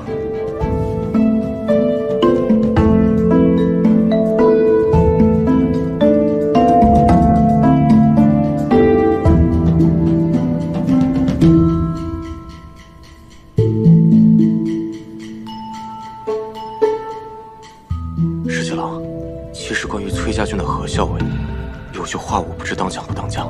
不当讲。好。我们家公子说了，都已经谈了数日，依照昔日盟约，这韩立被镇西军所得，那并州城就归镇西军所有；但这虎符被我们崔家军所得，这建州城就理应归我们崔家军。虎符明明是我们先找到的，你们用计夺了去。还有，并州城明明是我们镇西军所有，你们却抢先入城，抢走粮草，先还了粮草，再说建筑的事儿。事已至此，不如大家心平气和，好好商议一番。哼，说的比唱的好听。什么商议？你们就是想占我们镇西军的便宜。这位勇士，话不能这么说嘛。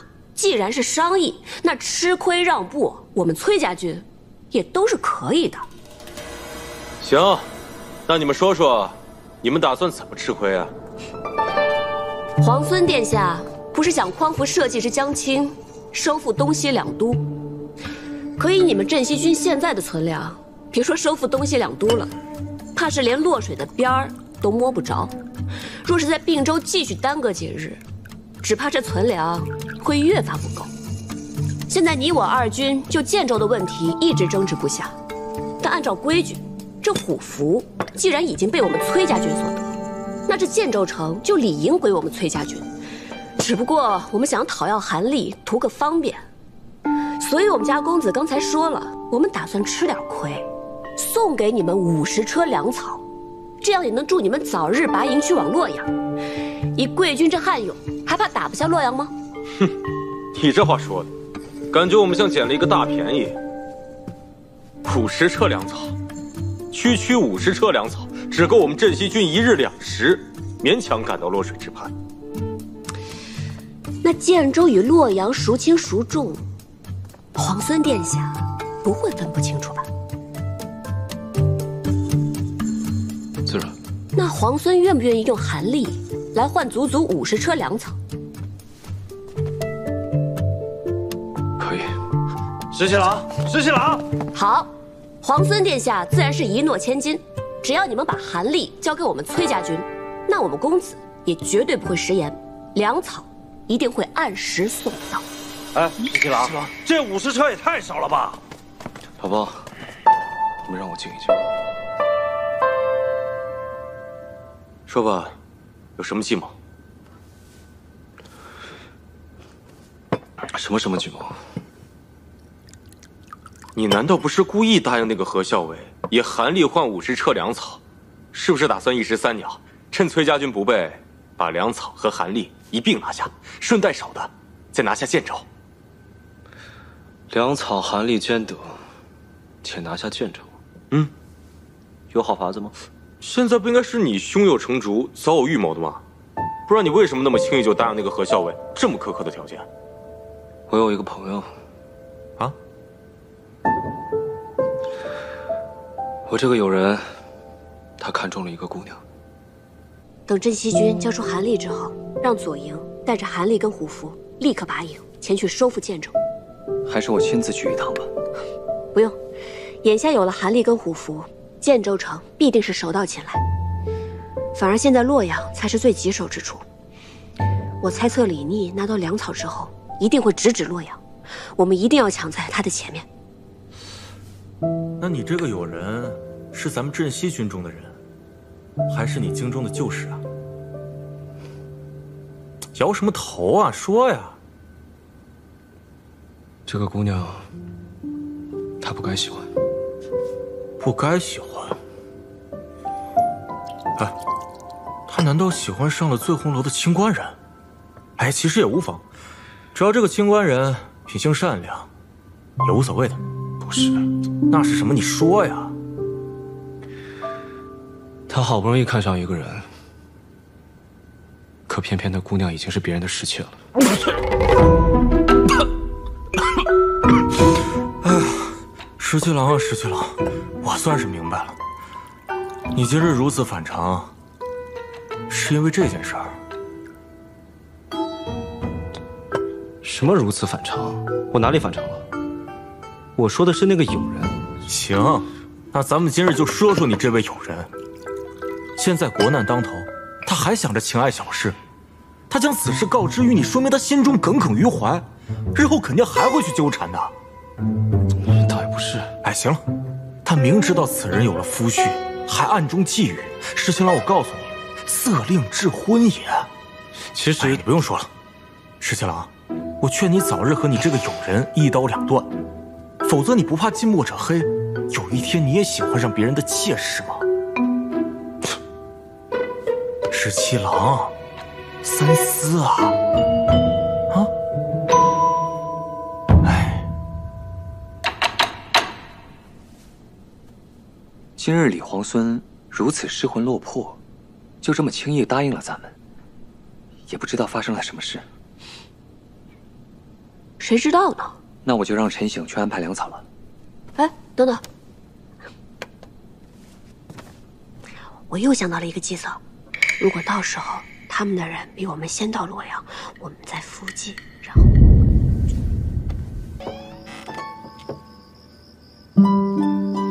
皇孙营夜来访，难道是想做梁上君子？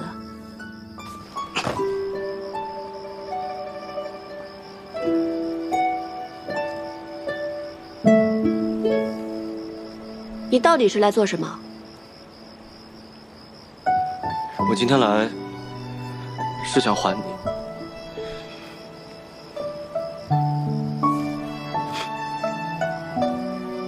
还我什么？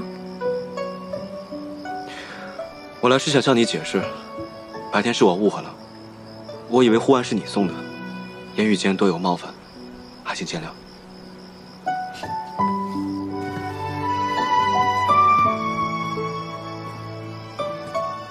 你以为是我送的？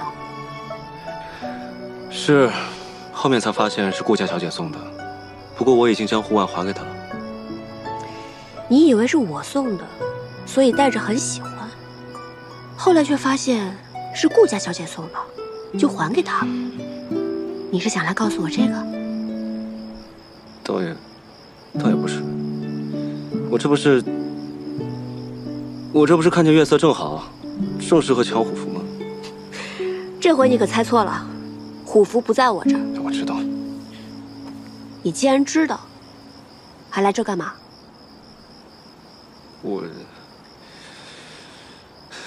我这不是……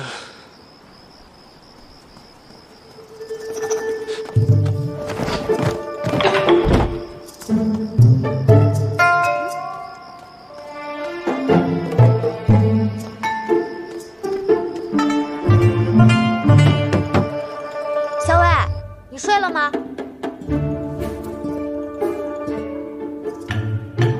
我已经准备睡了。哦，那我也去睡了。嗯，好，你快去吧。那你早点歇息吧，小伟。知道了。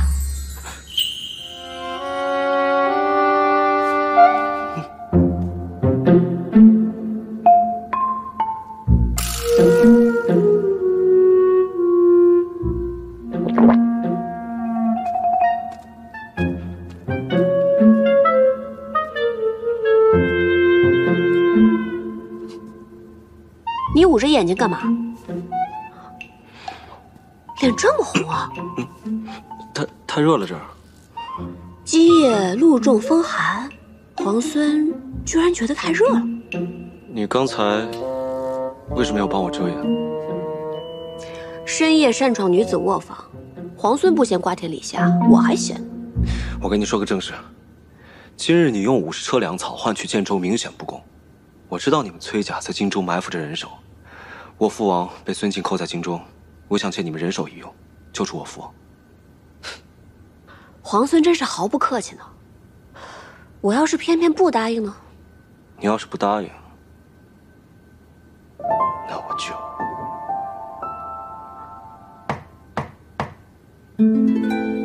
阿莹，你睡了吗？我刚睡下。我有要事要同你商议。好，我来了。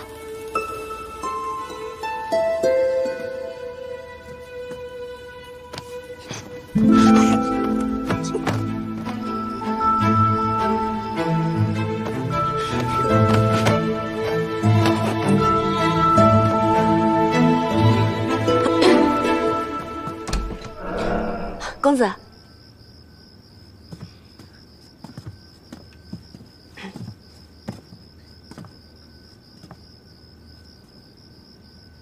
公子，是不是哪儿来了军报啊？其实也没有什么要紧事，只只是我听桃子说你未用晚膳，所以才过来看看你。不过我见你气色还挺好的，看来是我多虑了。不过下午点心多吃了点，晚上就没什么胃口。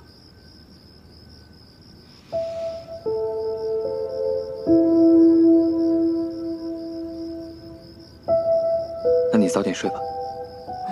公子也早点安歇。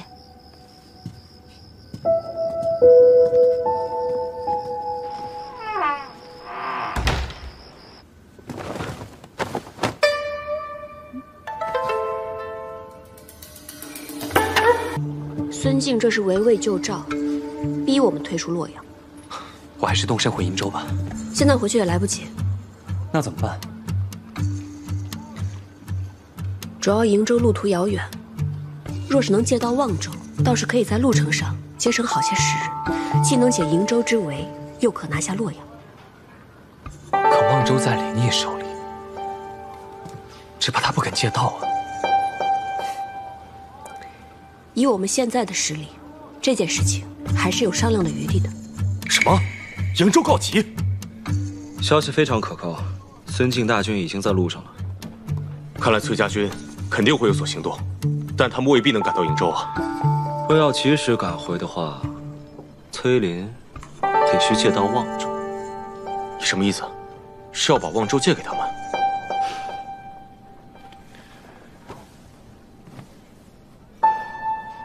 我等他们来还。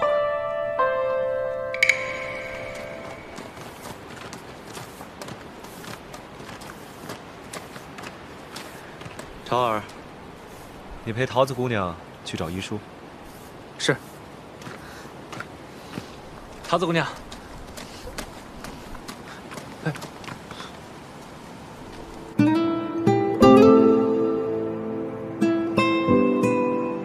东都之壮阔，唯登高可见。俯视洛阳川，茫茫走胡兵。流血屠野草，豺狼尽灌婴。皇孙借太白的事，是在暗讽何人？我只是忽生感慨，穷极壮丽的东都，如今一卷入战火，虽无宁日，不知何时能现。皇孙自起兵以来，便知道，这烽火连天，白骨万千，只有以战止战，方才可天下太平。我只希望能够早日收回这半壁河山，还天下百姓一个安宁。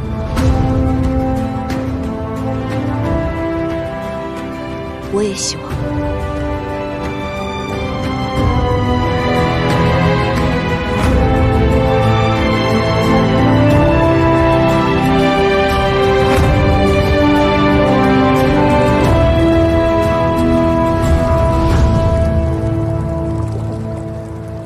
你跟我说，想借我崔家军在京中的人，帮你救出梁王，不是不行，但你得先赢了我。听你这口气，又想出什么花招？那皇孙愿不愿意跟我来赌一把？知道皇孙谨慎。那赌注就由我来说吧。如果我赢了，你要让我借到望州；如果你赢了，那我崔家军便帮你救出梁王。听上去倒是挺公平的，怎么赌？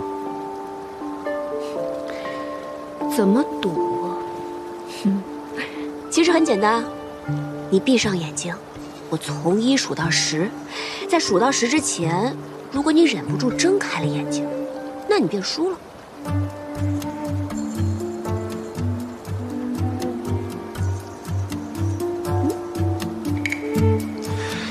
你不会又想趁我闭上眼睛一针刺晕我吧？放心，我绝对不会做任何伤害你的事情。如何？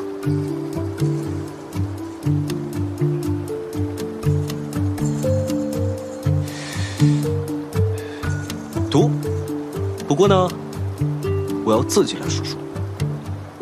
就算你一针刺过来，我也绝不正面。好，那你闭上眼睛，自己数数吧。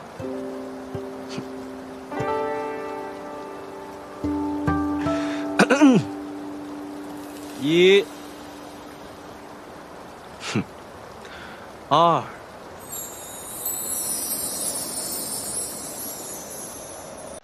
3、4。你是最初的。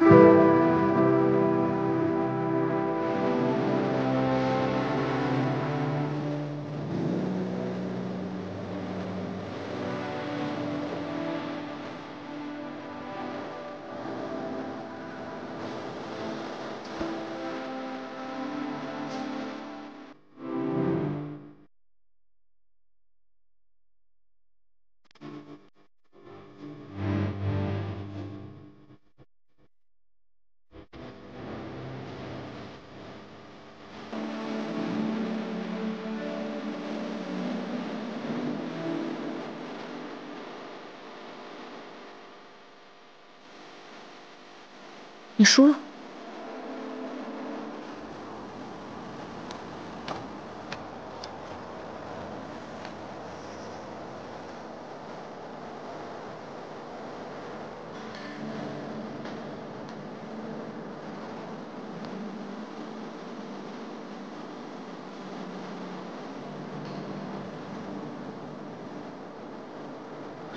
喂，刚才可不可以不算啊？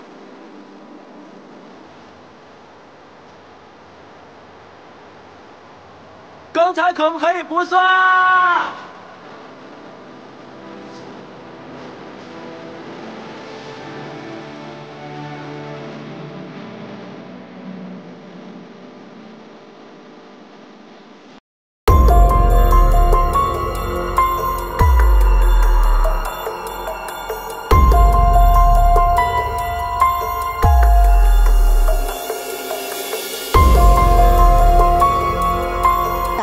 我听说太清宫藏经阁内有一本医书，乃是孤本，能不能借阅一览？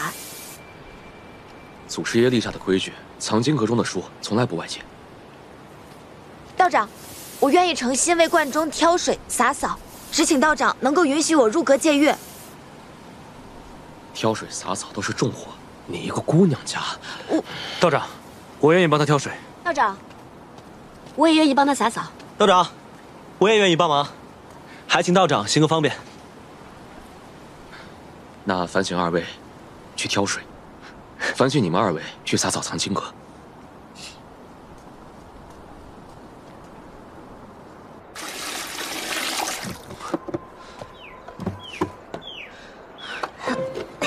哎，桃子姑娘，我来帮你吧。哎，那可不行，你是来帮我干活的，又不是来替我干活的。还有啊，你为什么要帮我？我也不知道，反正我一看到你，我就想帮你。那，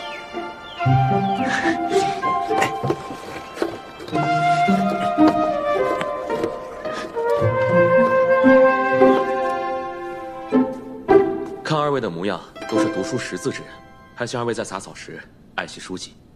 是。是。你休息一下，我来收拾吧。让皇孙亲自干活，这不太合适吧？既然我赌输了，就让我先略表心意。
惟妙惟肖，画得真好。此画命名为《皇孙劳作图》，你觉得如何？题名更好。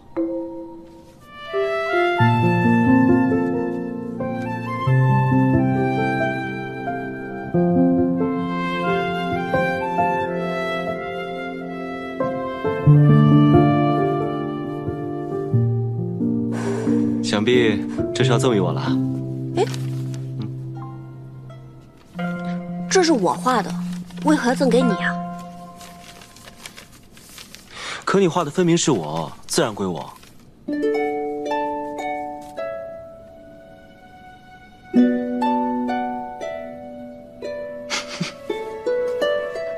你笑什么？没什么。你在笑我什么呀？没什么，不能说。你快说，你在笑我什么？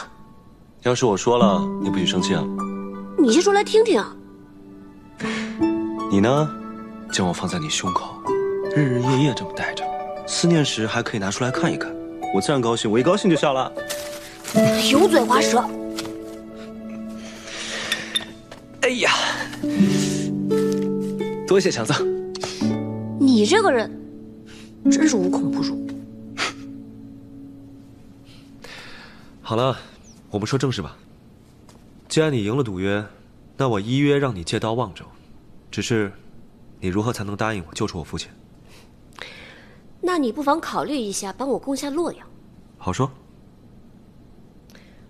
皇孙就这么有把握，已经可以攻下洛阳了？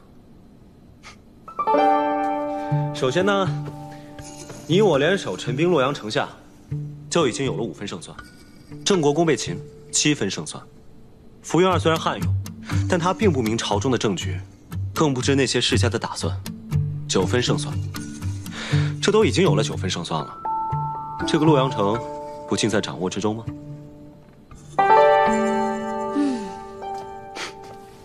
皇孙如此替梁王谋划，梁王何幸？他是我的父王，我自然会救他。他在孙敬手中，我怕我们攻破洛阳。孙敬未必不会起杀心。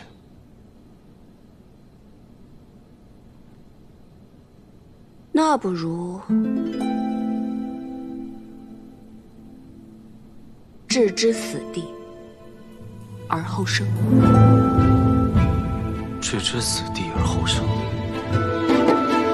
傅云儿假借大都督之名，是绝对不会救我们家郑国公了。只怕诸位府中的主人，傅云儿也是不会救的了。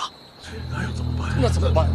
傅云儿是不能指望了，我们必须靠自己把主人救出来啊！这话说的对。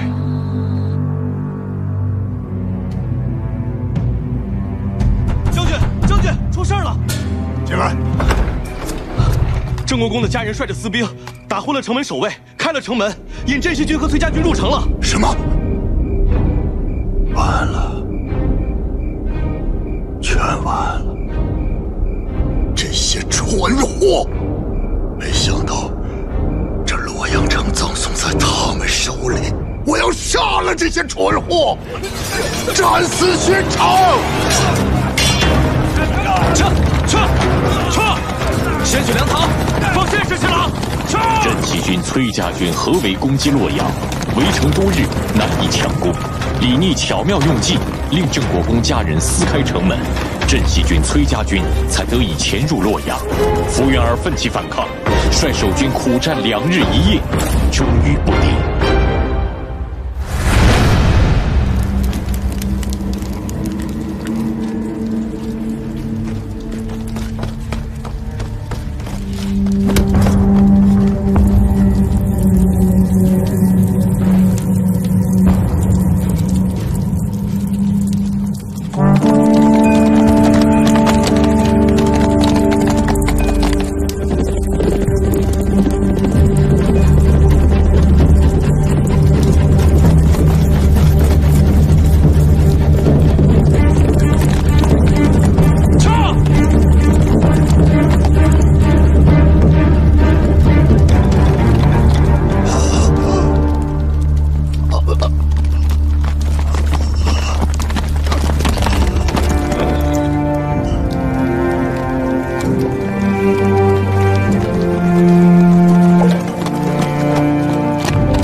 来换这条命。没想到，洛阳一失，看来今天我真的把这条命还给大都督了。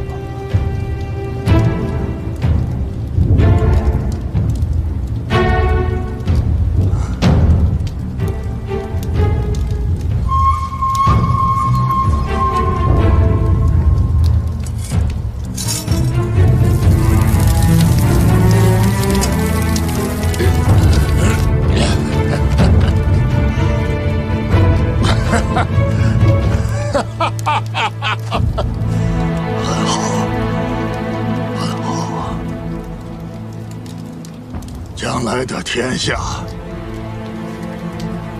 就是你们这等少年英杰的。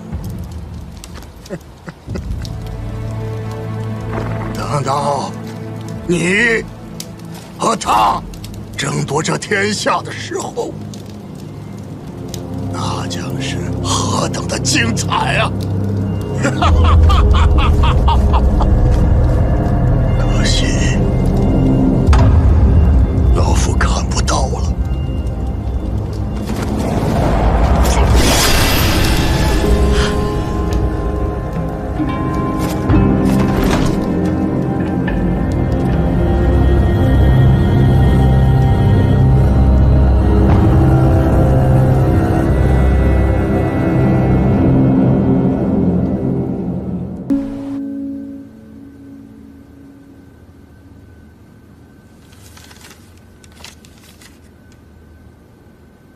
大都督，镇西军和崔家军携手攻克东都，吴云儿以身殉城。崔家军进不即刻回援瀛州，还与镇西军联手攻打洛阳。崔毅的儿子崔林，看到往日的形势，就知道他十分沉得住气。彼时的战局，倘若是我也定会先攻洛阳，再救瀛州。可洛阳城池坚固，粮草充足，福原儿只需坚守不出，镇西军和崔家军便是士众10倍，也绝无可能在短短时间破城。而且福原儿乃是沙场宿将，又岂会败于2个小儿之手？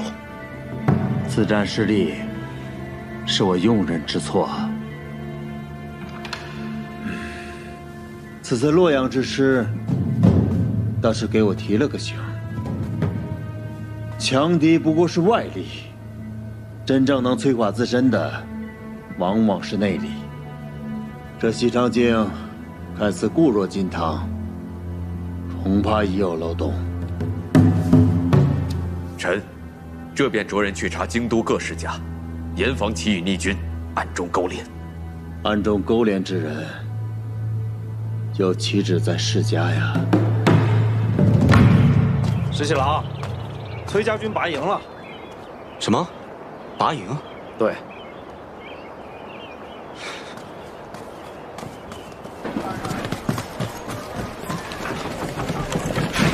小魏，都已经收拾差不多了。我去河边走走。我陪你一起去。不用了，你先忙吧。好。里面东西都收快一点。是。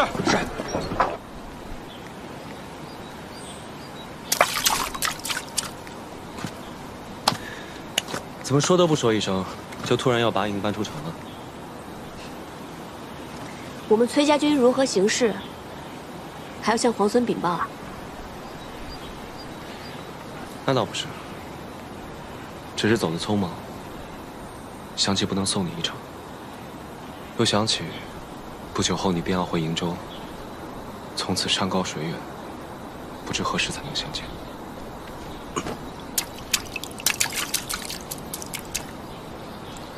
那我答应你，等我回瀛州之前，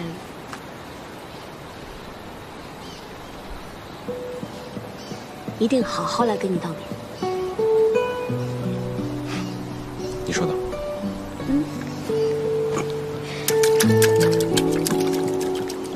这是怎么打的呀？哎，在劳兰关狼特别多，每一次出城遇到狼时，我们便会随手捡起一块石头来打狼。日子久了，大家都学会了这项技能。每当闲暇的时候，便会在劳兰关河边打水漂。赢的那个呢，第一块烤羊肉便归他。听起来真有意思。想试试吗？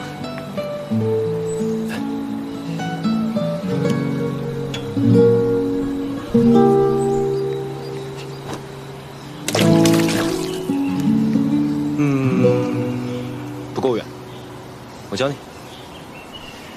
我教你，拿着。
带人犯！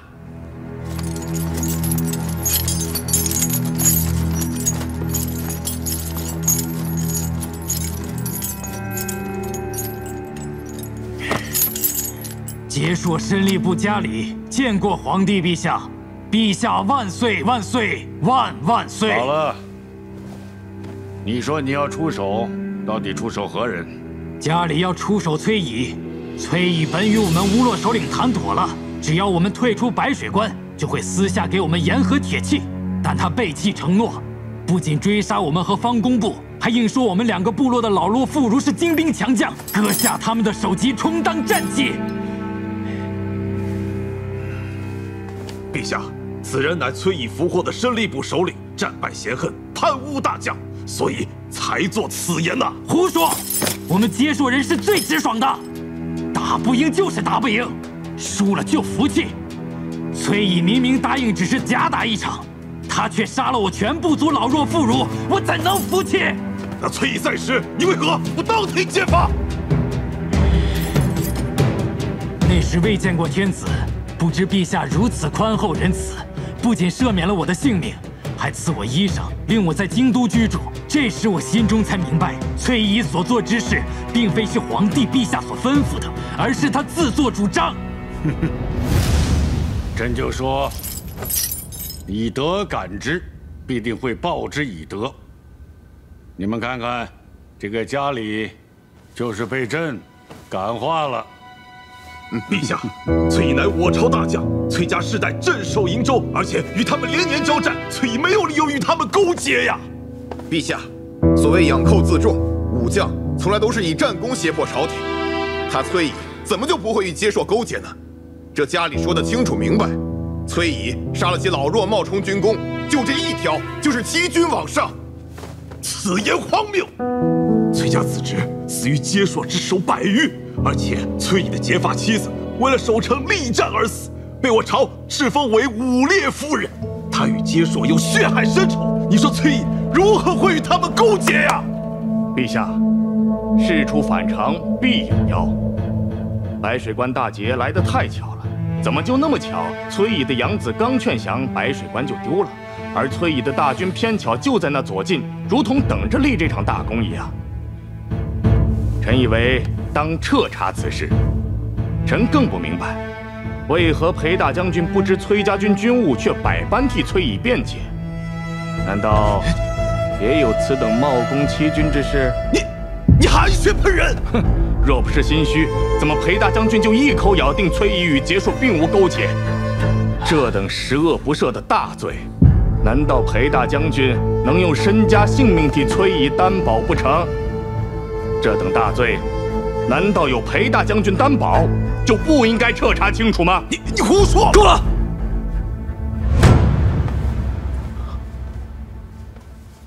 文武相结，非朝廷幸事。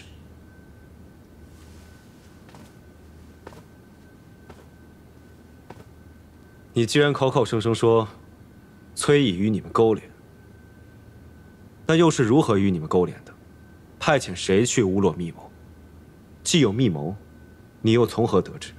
你既得知，那崔乙为何没杀了你？崔乙遣其义子柳成风为使，与我们乌洛首领密谈。我是乌洛首领的亲侄子，所以他曾经私下告诉过我密谈之事。崔乙不杀我灭口，是因为他不知道，我知道他与乌洛首领有勾结。你是我朝的俘虏，陛下开恩，赦免了你的性命，但你贪污我朝大将，就这一点，就够被处以极刑。还有，你不要以为你死了，就可以一了百了。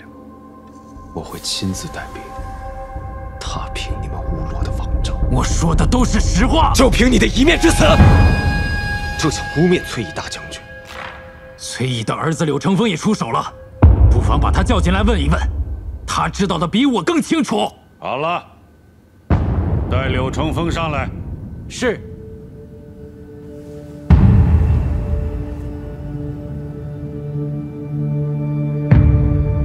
柳成风带到。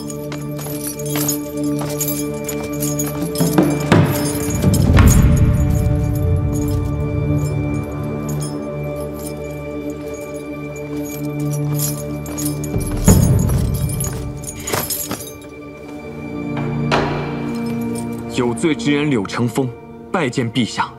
陛下万岁万岁万万岁！你既已出手，那就好好说说，崔乙和接硕到底是怎么回事啊？是。崔乙与我说，想保全崔家军的实力，不愿与接硕交战，又担忧朝中迟早会撤裁崔家军，想要做两全准备，因此派我与乌洛密谈，由我佯作劝降，卖了白水关，这样我便可以留在接硕，给崔家军留一条后路。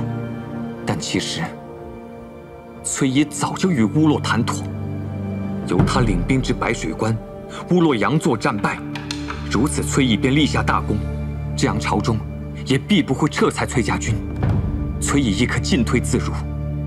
一旦朝中有裁撤之意，便令接硕滋扰边境，而崔乙也答应会暗中供给接硕紧缺的盐、铁器等，养寇自重。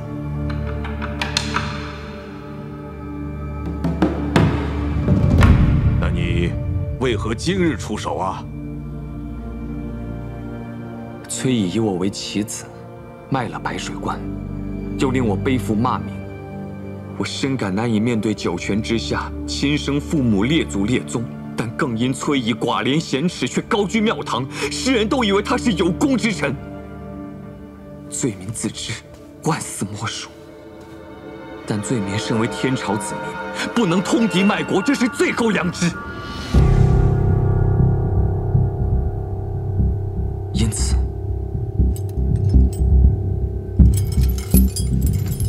大义灭亲，出手检举。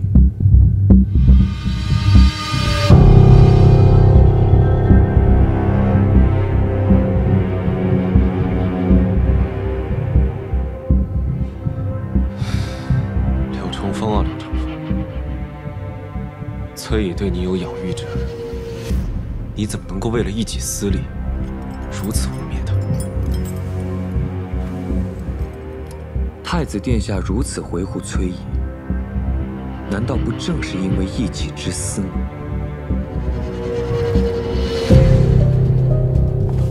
陛下，崔乙曾在两王之乱中救过陛下的性命。如果他要通敌卖国，又为何如此？若不是因为他与接硕勾结，又怎么会那般及时赶到相救于陛下？陛下，这与大捷一样，都是他勾结接术、贪冒功劳的铁证。对，说的有道理，哪就那么巧，次次都让他赶上。陛下，为今之计，只有命崔大将军即刻还朝，查问清楚，便知分晓。这崔乙匆匆离京，焉知其中是不是有诈？陛下，只能遣重兵，先将崔乙索拿回京，更要防止崔家军作乱。臣附议。臣附议。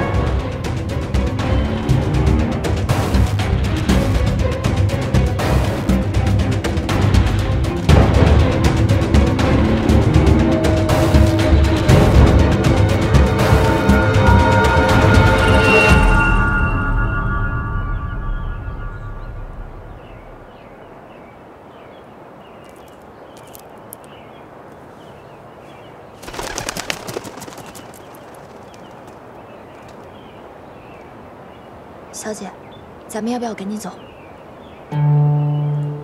我们只要一走，就会落人口实。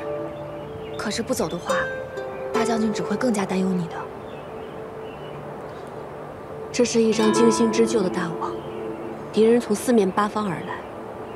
现在我们在明，敌人在暗，还不知道会有什么机关陷阱在等着咱们呢。那现在怎么办啊？我在想，只要父亲能够顺利回到瀛州崔家军大营，朝廷一时半会儿也不敢将父亲怎么样。到时候，再慢慢想法子吧。眼下，殿下还没有出宫，要不等殿下回来之后，你们再商议商议。不，当此贤义之时，他又是储君，事情又牵扯到两王之乱，本就瓜田李下，最是微妙，不要把他卷进来。还是避嫌为好。这都什么时候了，你怎么还想这么多呢？他处处为我着想，我也应当为他着想一些才是。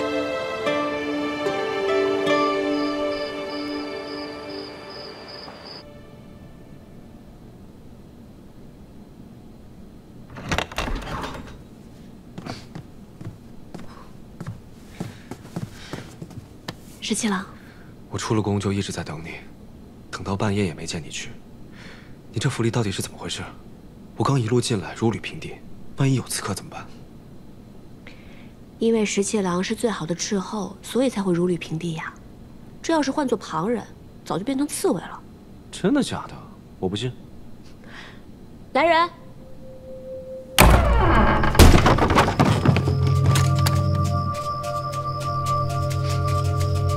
下去吧。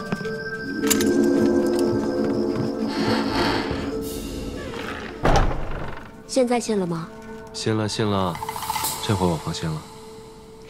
殿下大半夜跑过来，就是为了检查我的防护吗？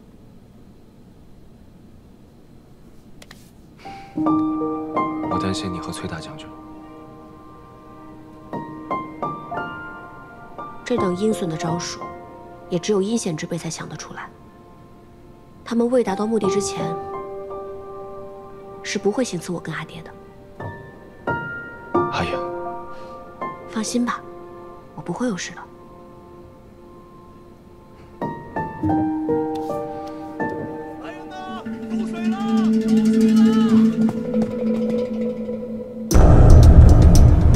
那是哪里啊？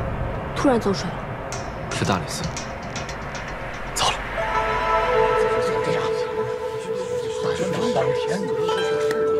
陛下驾到！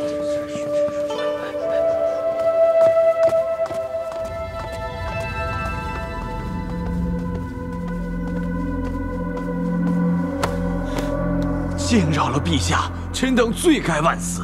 连大理寺都有人敢闯进去，我这个做皇上的，睡不安枕也是应该的。好了，说说到底是怎么回事？有一伙贼人武艺高强，黑衣蒙面闯入狱中，狱卒被杀14人。接说审理部首领家里被刺死，柳成风重伤，幸得禁军及时赶到，与那伙劫狱的贼人力战，贼人被歼3人，原俘获4人，皆立刻服毒身亡，走脱数人。所用武器、衣着、物品，臣等悉心查验，皆无任何线索。哼，在朕的眼皮子底下杀人，干得利索。贼人放火，大概是想将所有人和证据付之一炬吧。幸而禁军及时赶到，将重伤的柳成风救了出来。不过他受伤太重，还不能问话。都已经这么明显了，这伙贼人就是崔乙派来的，目的就是杀人灭口。裴宪，臣在。你亲自带一队人马去追，要是追不着，就不必回来见朕了。陛下，裴大将军年事已高，这般彻夜奔波，让裴元去吧。也行，即刻去裴府传旨，让裴元带一支精兵，务必要把崔乙追回来，不然朕就问他的罪。是。陛下，若此事真是崔乙所为，只怕他留在京中的那个女儿也是主事之人，不如立即将其传来问话。他不是。你怎么知道他不是？今晚我就在大房中，他自然不是。不知羞耻！啊，陛下，男未婚，女未嫁，少年人一时情热，迟迟忘归也是有的。孤男寡女，三更半夜同处一室，还好意思说出来？这个崔氏女，她就是一个狐狸精，带坏了朕的太子。是我闯进他府中，我翻窗进去的。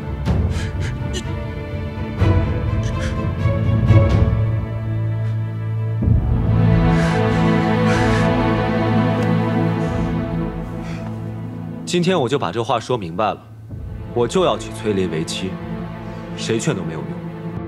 她是我唯一认定的太子妃。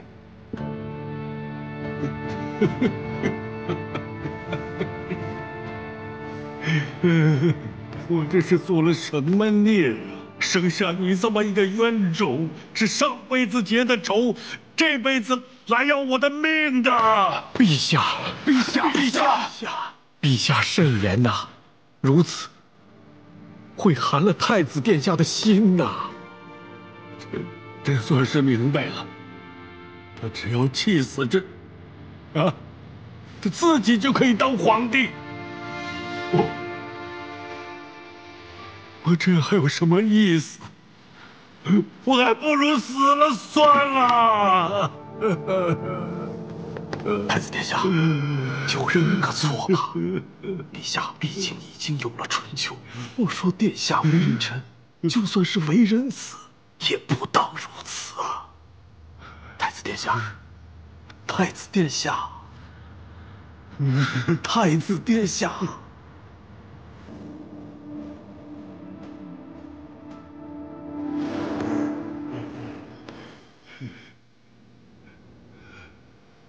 太子殿下，要不你就去把崔大将军追回来。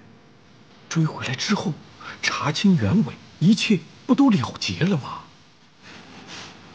对，不用裴元，你亲自去，只要把崔乙追回来，朕就还认你这个儿子。要不然，朕就一头撞死在这个柱子上。陛下，陛下！哎，太子殿下，你就听老臣一句劝吧，去把崔大将军给追回来。陛下圣明，他是不会冤枉一个忠臣的。你要是追不回崔乙，朕一定杀了崔氏女。你要有本事，就杀了老子，自己当皇帝。还不快去！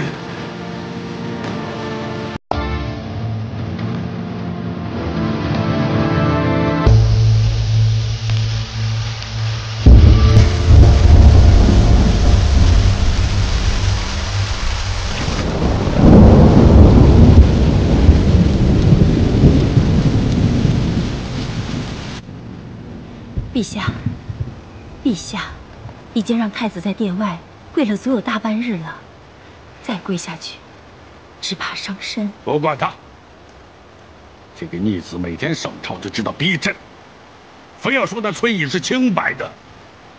他这么维护他，难道崔乙才是他的亲爹吗？哼！陛下，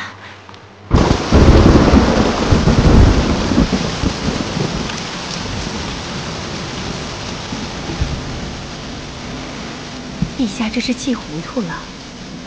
太子他也不过是为情所困罢了。这个逆子，朕替他选了那么好的良地，他居然看不上眼。我看他现在为了这个崔氏女，可以去替崔乙拼命。陛下莫要生气了。太子曾经受过重伤，伤愈不久，就出城去替陛下劫回崔乙。风尘仆仆，千里往返，纵没有功劳，也有苦劳啊。外头下那么大雨，让他换件衣裳，免得着凉。就让太子先起来吧。让他跪着，他不是骨头硬吗？一直跪到他认错了才能起来。哼！陛下，你就只有这一个儿子了。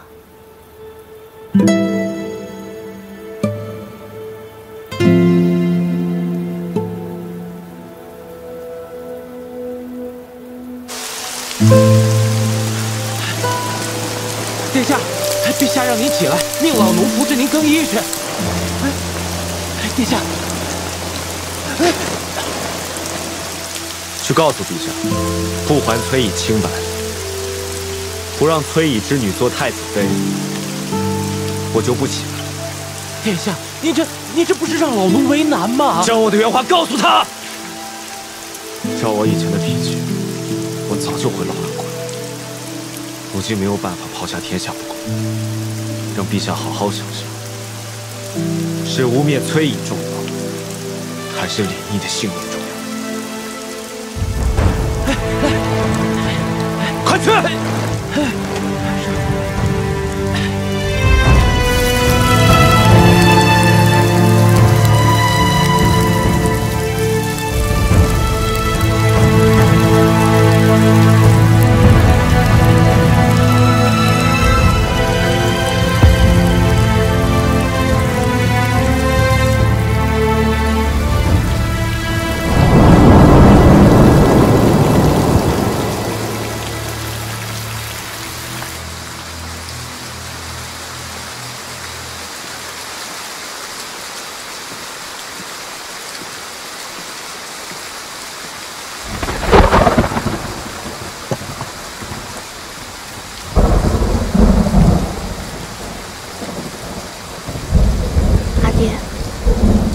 吃药了。这样的阴雨天，身上的旧伤最容易钻痛。怎么还站在外面啊？哎呀，确实，这身上又酸又痛。这雨下的真久啊！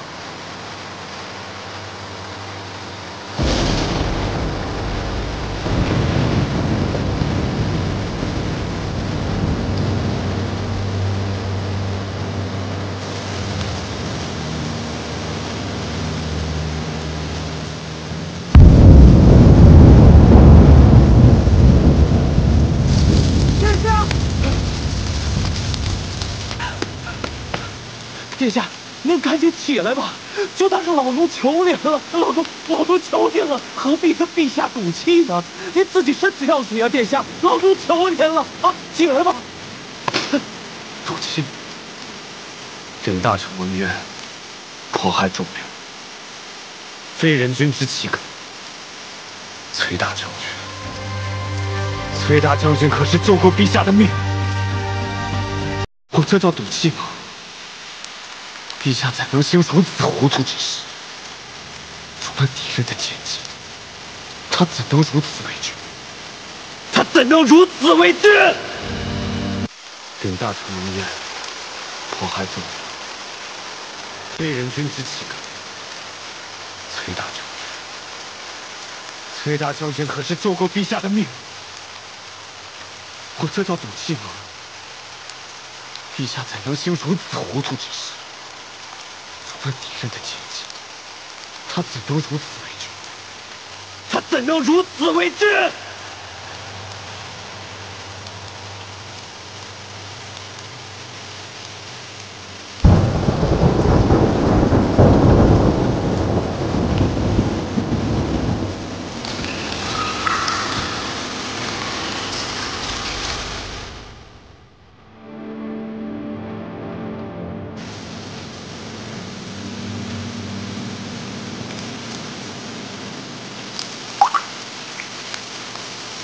殿下，殿下，你怎么了？殿下，殿下，老奴求求你了，你就起来吧，殿下。殿下，陛下这么疼，殿下，你都流鼻血了，殿下，你起来吧，殿下，殿下，殿下，殿下，你无妨吧，殿下。殿下呀，你快起来吧，咱们再想想办法。兴许就能转还了啊！赤亲王，起来吧，赤亲王！陛下他是一时气急，待老臣去好好劝劝，兴许有转还的机会呀。殿下，殿下，我求求您了，你就起来吧，你要爱惜身子呀！殿下，殿下，殿下！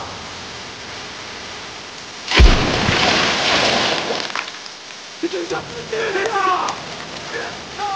殿下，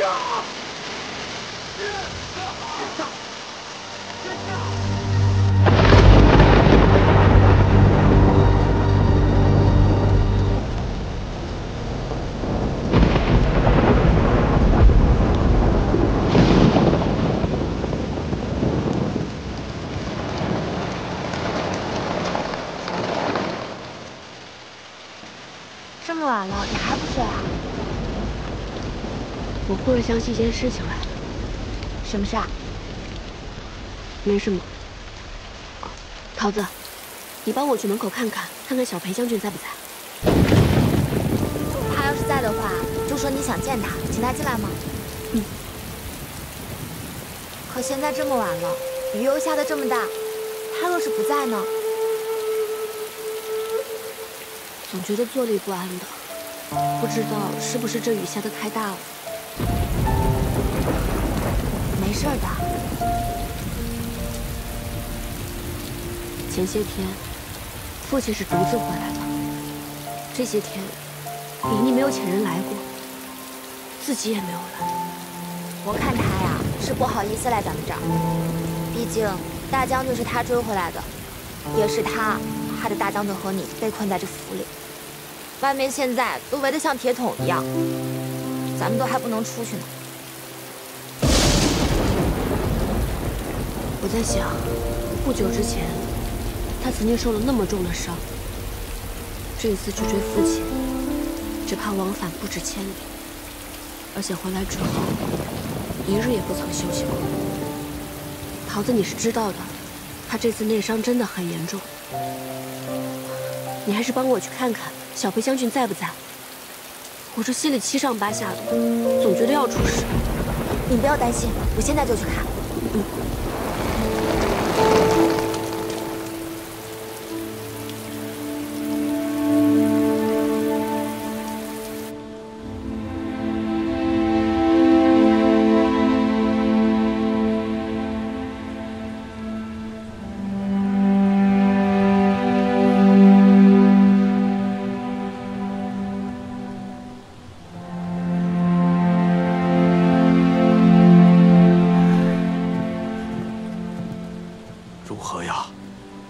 这是亏好的厉害呀！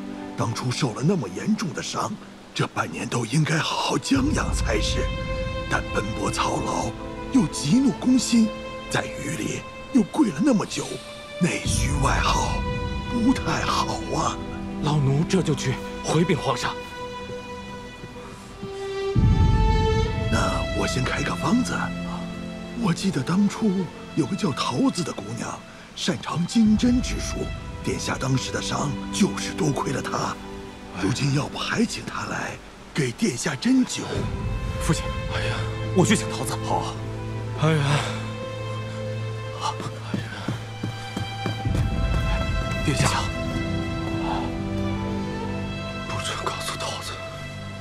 殿下，可是你现在已经……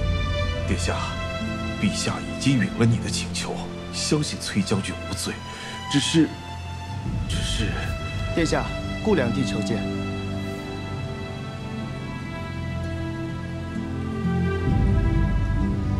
别去，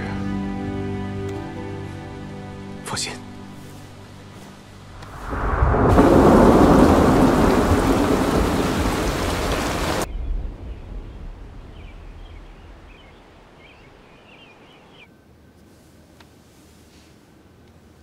小姐，这又是一连好几天了，小裴将军一直都不在。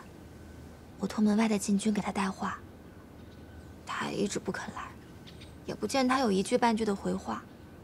你说，他们是不是真的要给大将军定罪啊？不会的，李逆不会的。你都不喊他17郎了。你是不是生气了？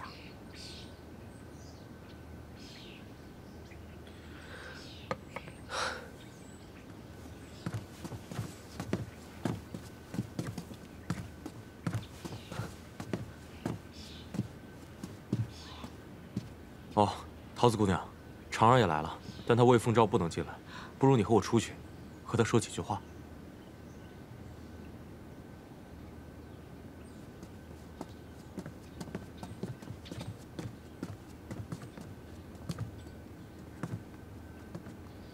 你脸色怎么这么不好？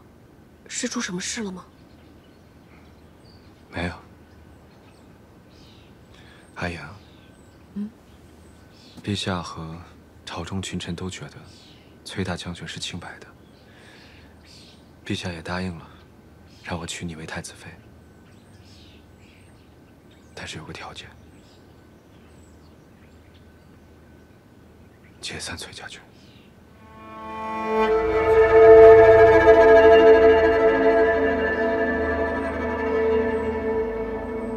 解散崔家军，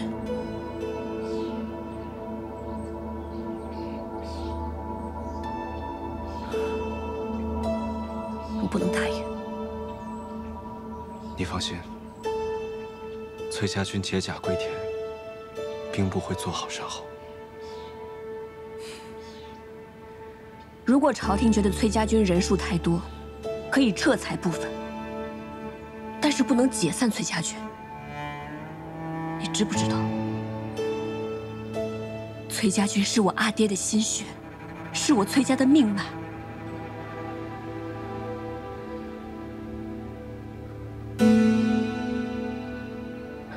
如果一定要解散崔家军，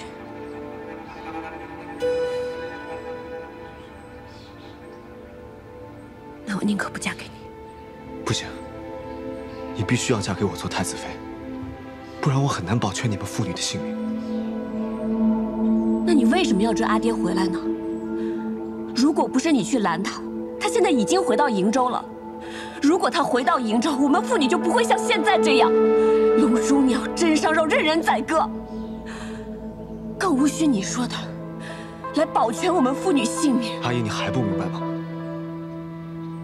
解散你们崔家军势在必行。若崔大将军真的回了瀛州，朝中对崔家军只会更为忌惮。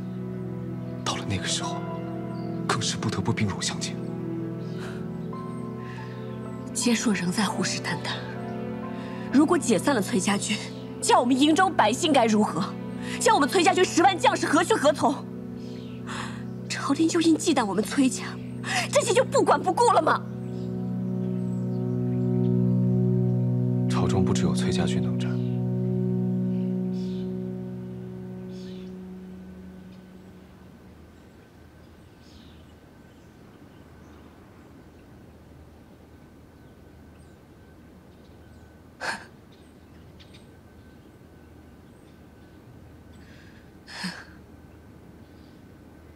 原来如此，这是要过河拆桥啊！阿英，我说过了，崔家军解甲归田，兵部会做好善后，更不会委屈了将士。如此说来，倒是我们父女别有用心，不顾全大局了吗？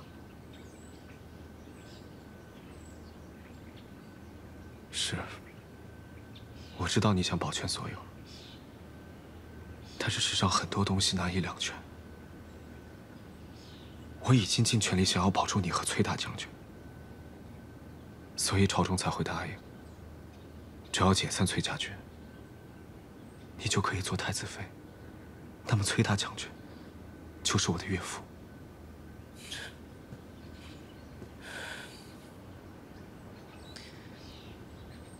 如果一定要解散崔家军，一定要把阿爹逼到如此绝境。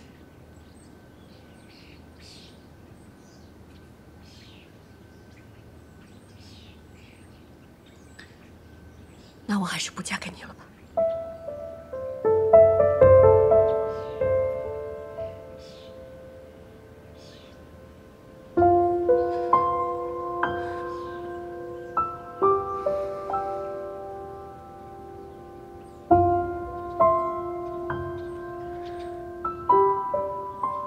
你去跟崔大将军说，看看他怎么选。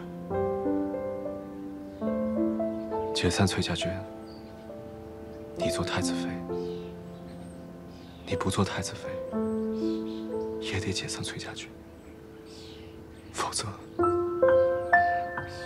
崔大将军的性命我保全不了。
我答应过你3次相让，这是第1次。有本事你就杀了我，我不用你让。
太子妃，卯时过半，该起了。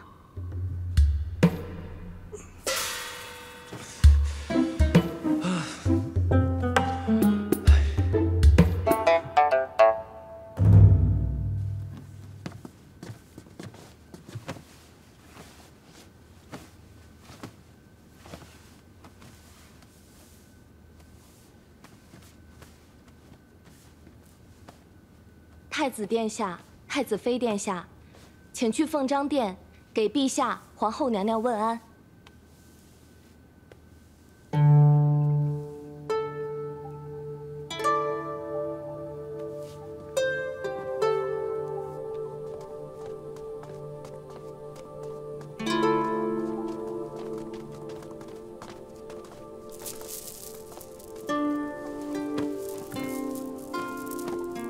心腹奉茶。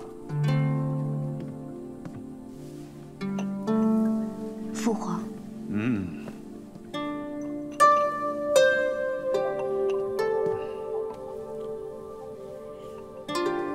母后。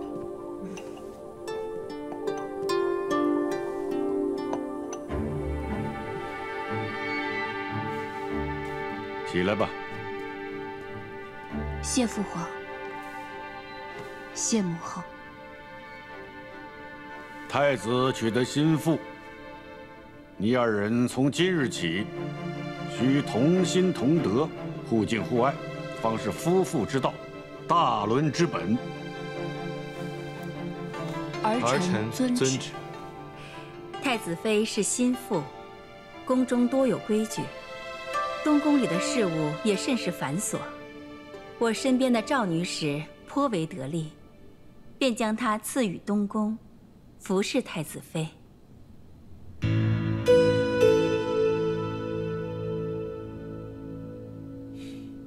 多谢母后体恤。母后，东宫里的人多得很，侍候太子妃的女官、宫女不下100人。既然是这么得力的人，不如继续留在母后身边吧。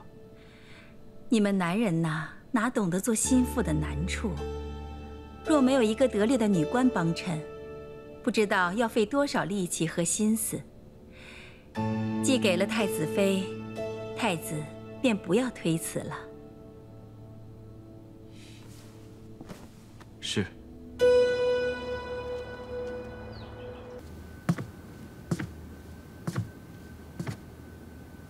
我帮你摘吧。不用了。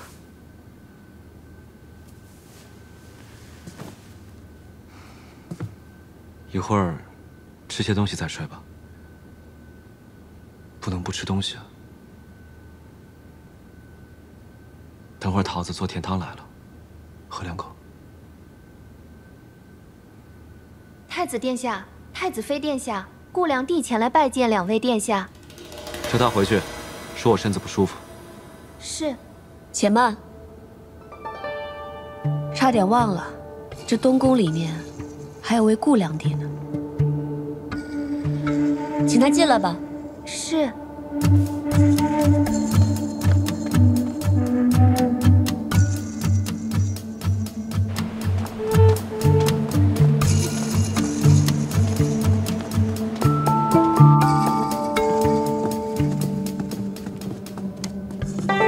臣妾拜见太子殿下、太子妃娘娘。免礼。是。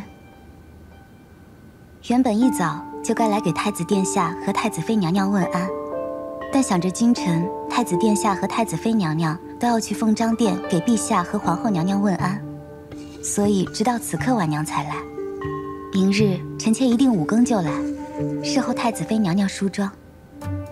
不必了，五谷我起不来，而且这里人很多，也不用你特意过来侍候。是。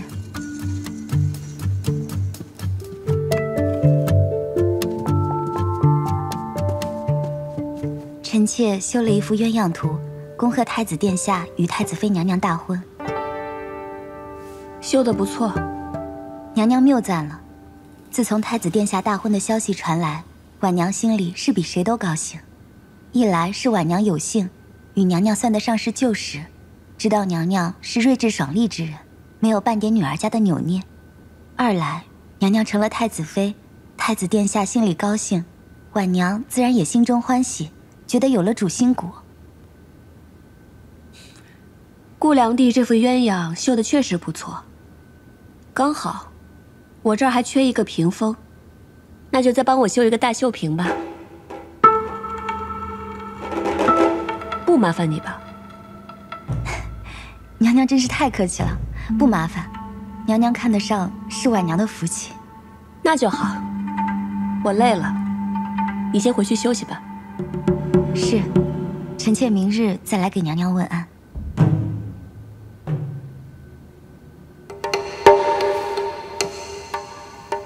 明日不用来了。既然太子妃看上你绣的东西，那你就尽快绣好吧。是。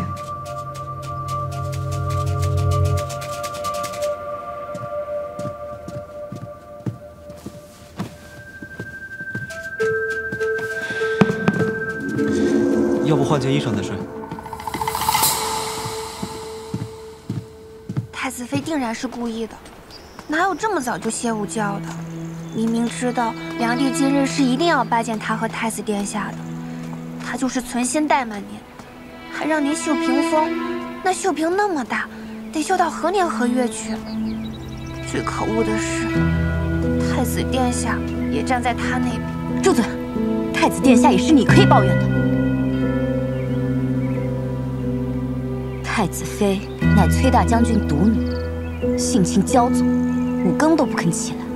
也不知道她从前行军打仗是几更睡几更起，这明显就是一番托辞。她就是不想看到我罢了。既然她不想看到我，说明她很在意我。既然她在意我，那我更要多多出现在她面前，让她时时刻刻记得，这东宫里头除了她以外，还有一位太子良娣。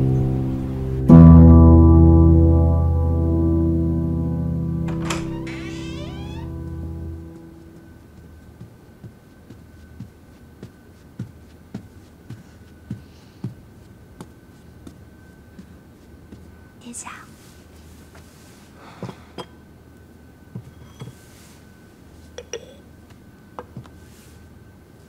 下去吧。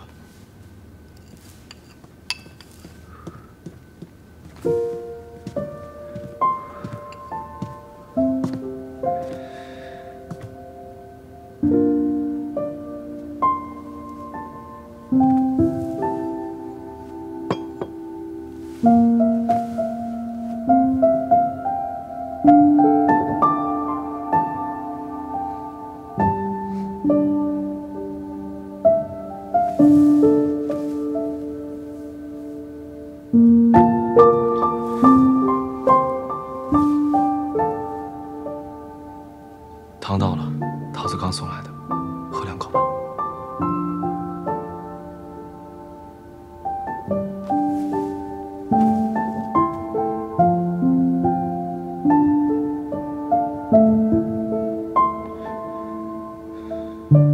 当然了，我们小姐，不，我们太子妃说了，让你一定按照原话原封不动地转告给太子殿下。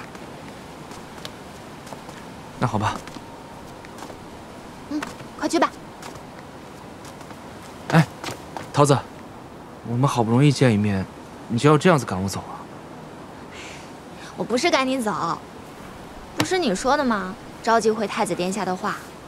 那你就没有什么话想要对我说吗？算了，你说吧，你有什么话想要跟我说呢？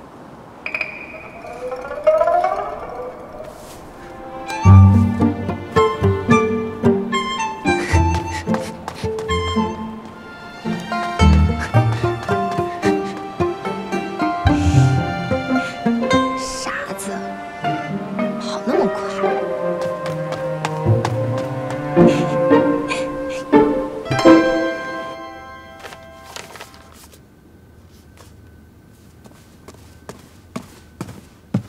殿下，怎么样？太子妃怎么说？太子妃说她从来没打算跟殿下一起用晚膳，所以殿下爱上哪儿去上哪儿去。哦，桃子还跟我说一定要把太子妃的原话告诉殿下。肝疼？什么？你肝疼？那要不要我去叫太医给殿下瞧瞧？不用了，知道你耳朵灵听得清楚。那殿下明明知道我什么都能听清楚吗？对呀。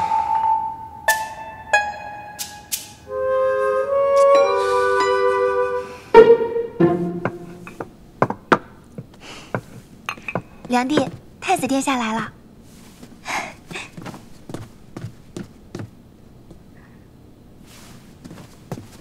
殿下，免礼，你也坐。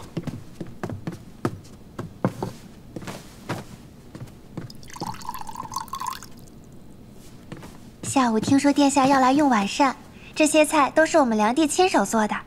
不知殿下口味，我就按照以前奶娘教我的，做了一些家常小菜。你们先出去，我有话对梁帝说。是。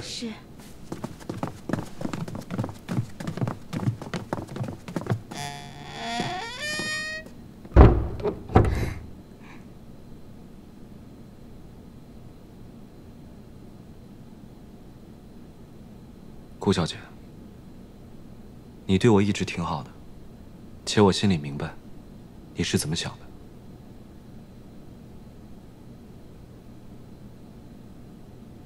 我知道殿下厌弃婉娘，觉得我不知廉耻。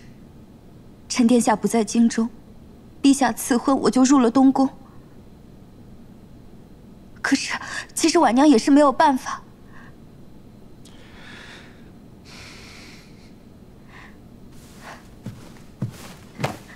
是，我承认我是有一点私心，可那只是因为我仰慕殿下。我知道，我不应该令殿下烦恼。我也知道，殿下只喜欢太子妃。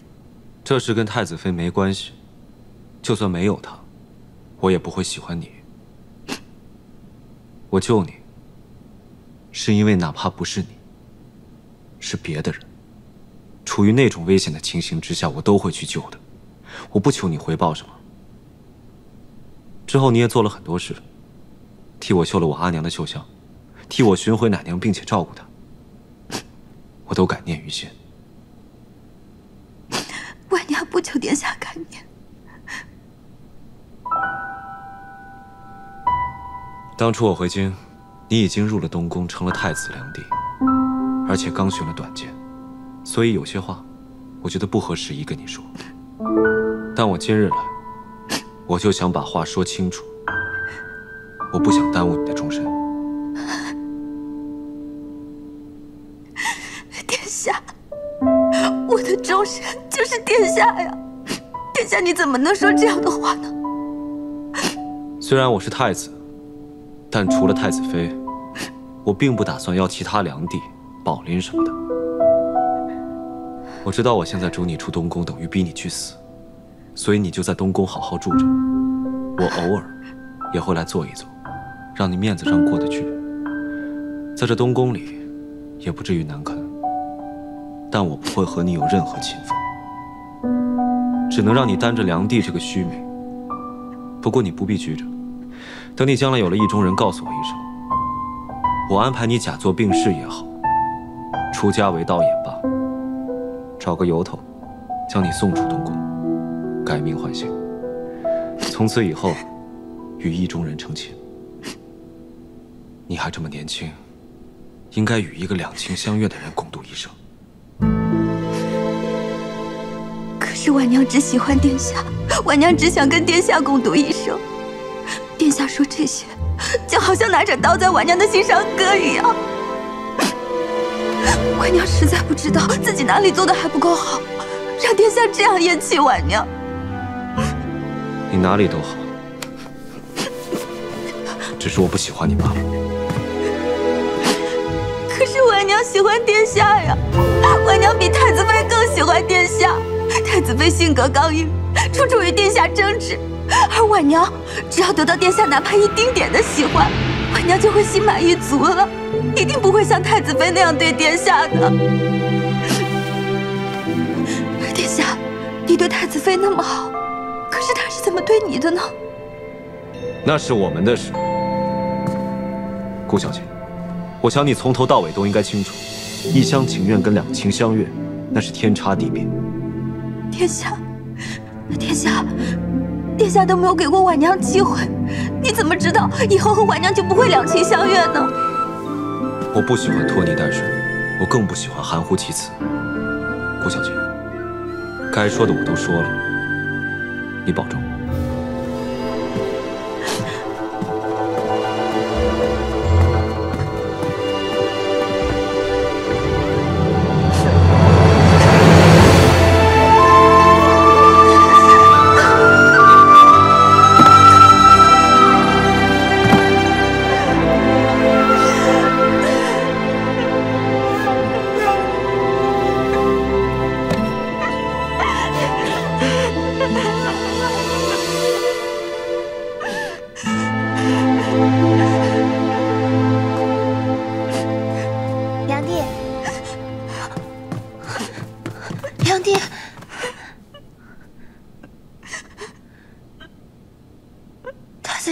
说什么了？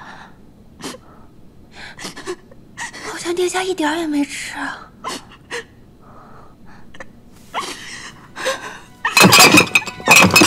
为什么？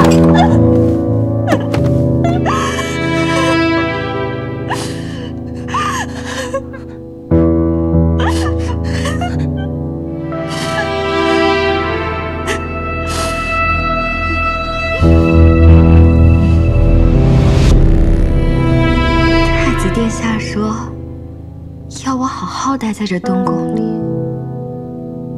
他会常来看我的。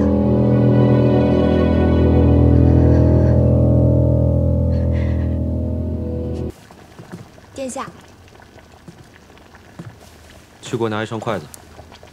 哦，不准拿。不是在顾良娣那用晚膳吗？怎么，这顾良娣居然让殿下没有吃饱吃好？这可不行。桃子，去传顾良娣来，我要问问她，是怎么侍候太子殿下的。是。不准去。桃子，你出去，常儿在偏殿等你。是。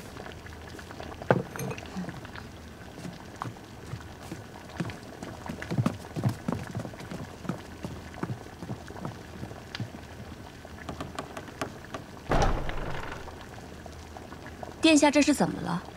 就算是顾良娣没有侍奉好殿下，难道我还问不得了？我还要问问你为什么要生气呢？是因为我去顾良娣那儿用了晚膳呢，还是我回来太晚了呢？生气？殿下为什么会觉得我在生气啊？你如果没生气，你为什么要找顾良娣的麻烦，还要传她过来问话？殿下这是忘记了吧？我是太子妃，在这东宫里面，梁帝没有侍候好殿下，当然应该由我这个太子妃来过问了。俗话说得好，做一天和尚撞一天钟。既然我现在已经是这个太子妃了，自然要尽忠职守。殿下之前是不愿意做太子的，但现在不是也做得挺好的吗？身为储君，替朝廷谋划，解散崔家军，把我父亲从一个万军统领变成一个颓唐的老人，不就是为了消弭朝廷所担忧的藩镇之祸吗？阿英，我也是迫不得已。你回去吧，我要休息了。我回哪里去？这里是承鸾殿，就像你说的，做一天和尚撞一天钟。你已经是太子妃，就应该尽忠职守。殿下有自己的寝殿，之前不过是新婚之时，在我这睡了几晚地板，做样子而已，何必呢？殿下睡不好，我也睡不好。你这是要赶我走？对啊，我就是要赶你走。我就不，我不但就不走，我还要在这儿睡下来。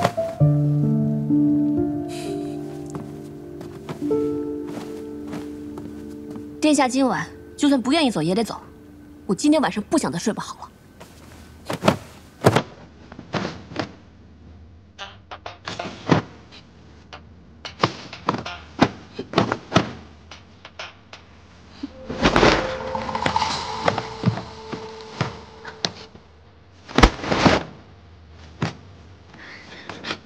还想用这招？我不会再上你这套。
殿下醒了。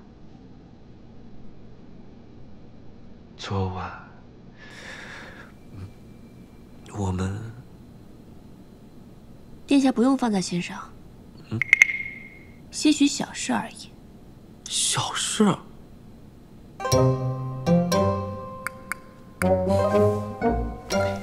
我就照实跟殿下说吧。其实，殿下真不必介意。反正等我一旦有孕，我就会把你杀了，让我儿子继位，这样我就是太后了。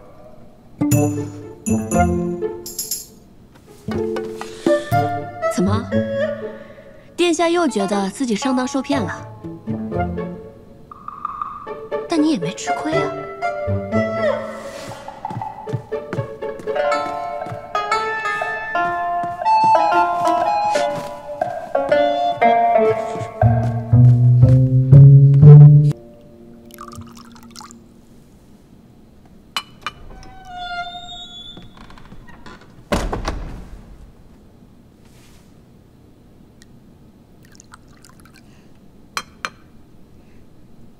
这杯酒敬殿下。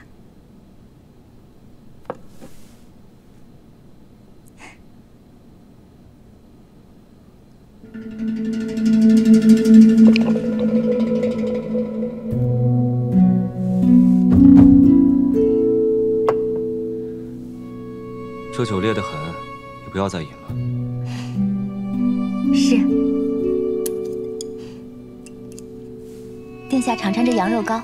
是臣妾的母亲送来的，制法和外面不同，您尝尝味道。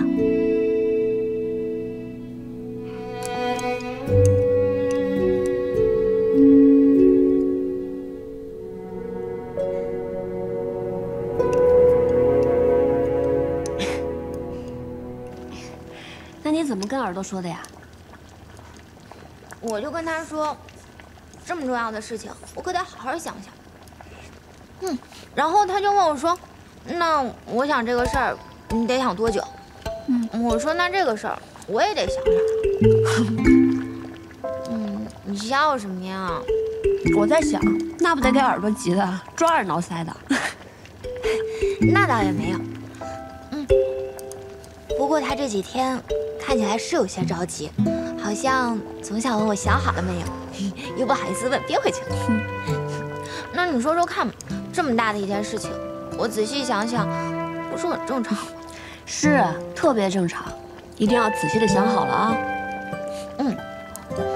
边吃边想，让他着急是对的。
你们这帮蠢货！你们这些害得我连唯一的指望都没有了。如今我是一败涂地，一败涂地。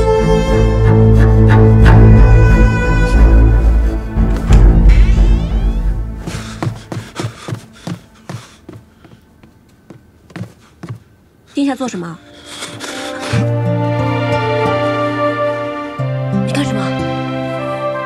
我要罚你。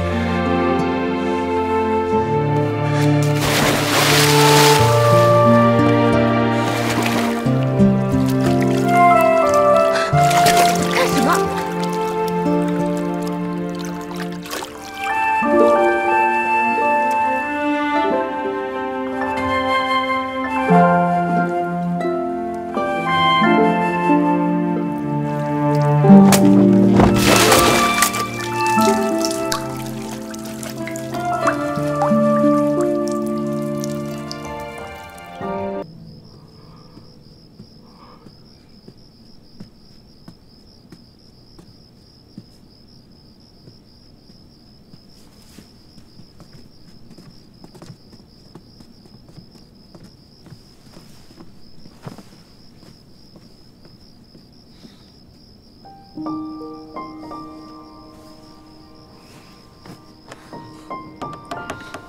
你回来了？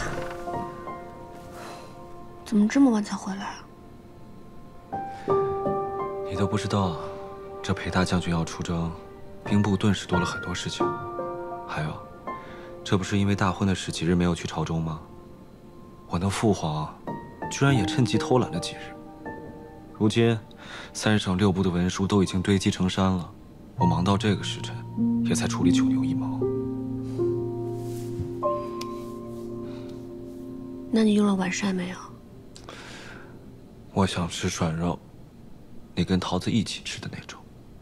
还有啊，人家桃子每次琢磨出新鲜好吃的，都会叫耳朵一起，你从来都不叫我一起吃。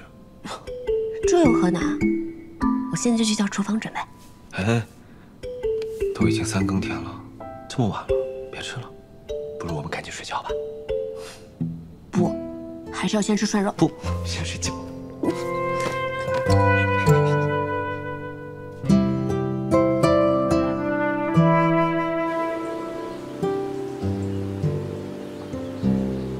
您就是传说中的崔大将军吗？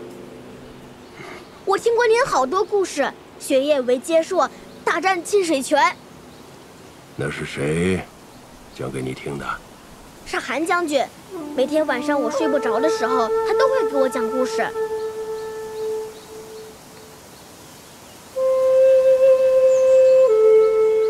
崔大将军，您的刀法天下闻名，韩将军教过我一些剑法，我能跟您学刀吗？自然可以啊，来，你看好了。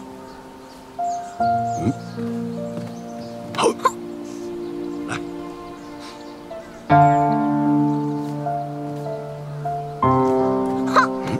对，再来。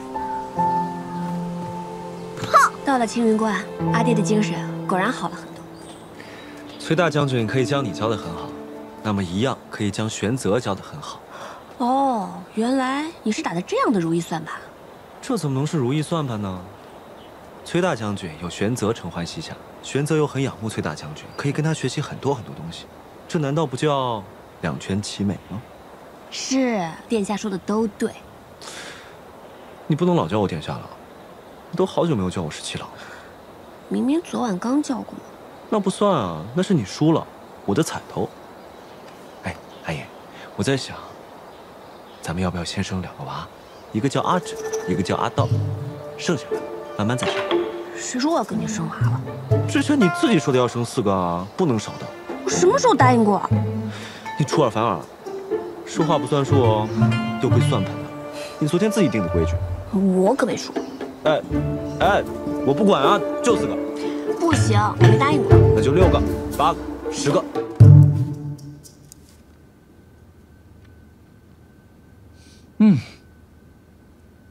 这丰阴楼的制肉啊，真是百试不厌。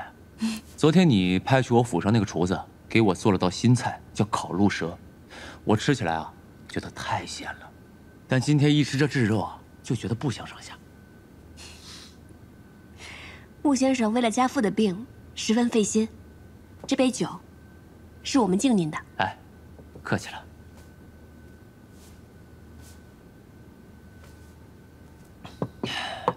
哎，对了，我听说这瀛州有一种大黄鱼，出自极冷之海，而且每年到了春夏时刻，速降而上。这黄鱼鱼刺十分美味。哎，可这么多年啊，我还从来没吃过。你既然姓崔，不如你替我弄些黄鱼子吃吃吧。必当尽力。好，那就这么说定了。你帮我弄黄鱼鱼子吃，我再送2位一个戏法，如何？真的吗？那可太好了！我一直问阿爹，他到底看到穆先生什么样的戏法，他无论如何也不肯跟我说。世人都说穆先生变戏法犹如神仙，那今天总算能大开眼界了。你是不是喜欢萤火虫？先生怎么知道？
都已经过了这么多天才吃上涮肉。殿下每天回来我都说可以吃，是你自己非说太晚了不能吃。确实太晚了嘛，哪有3更半夜吃涮肉的呀？哎，今天是个好日子啊，值得纪念。画册呢？快把画册拿出来，把咱们吃涮肉这一幕画下来。不画。那我自己找。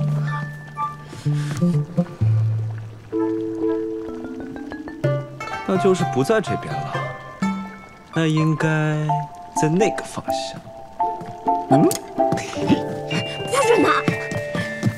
哎呀，不，给我就知道，不给，不给，不给。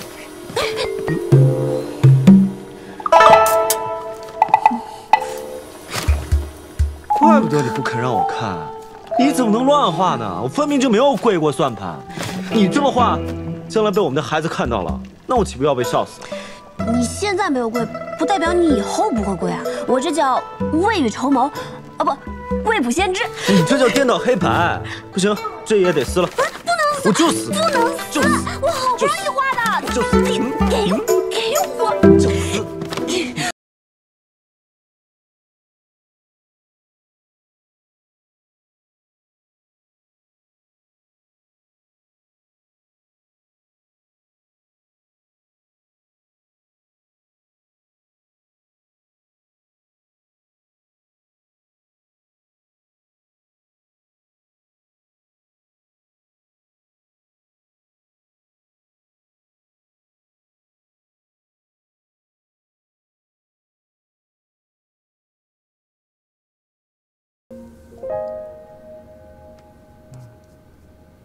殿下，都已经卯时3刻了，难道殿下从前在军中也是要睡到日上3竿的吗？让我再睡一会儿。快起来了，不要让朝臣们等着。来，起。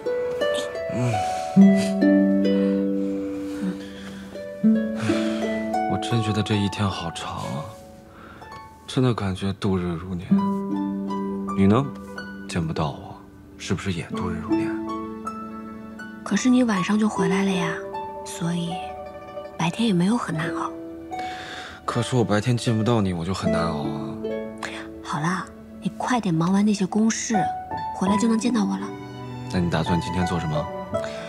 我打算跟桃子去丰影楼吃酒。别去丰影楼了，上次送鱼就算了，还送蒜盘，真是罪大恶极。好了，赶紧起来更衣了。等你抓紧忙完那些公务，一眨眼的功夫就能见到我了。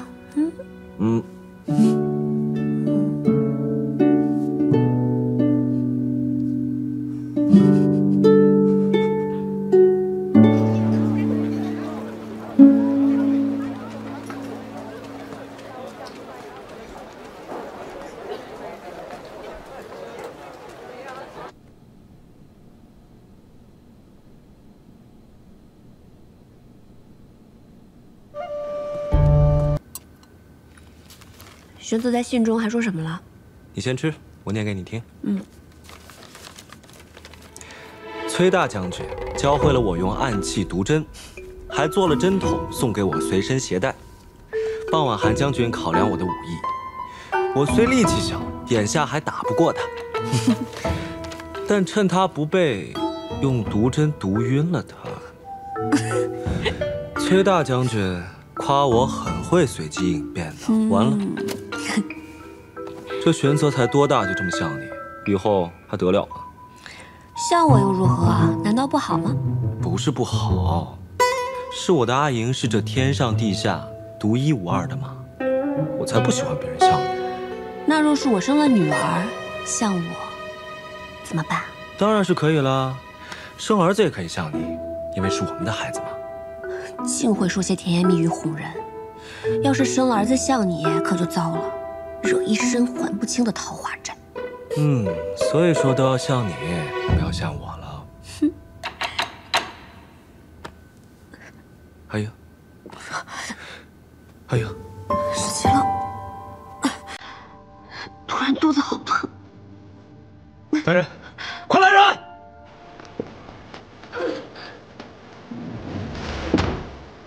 陛下，您还是歇歇吧。我哪有歇？这都1天了，我怎么感觉阿银的声音越来越虚弱了？她不会出事吧？啊，不会的，夫人生产总是要过这一关的。刚才桃子也说了，一切顺利，您不用太担心的。这要顺利的话，不应该早就生出来了吗？陛下，皇后吉人天相，她一定不会有事的。我只要她平安，只要平安就好。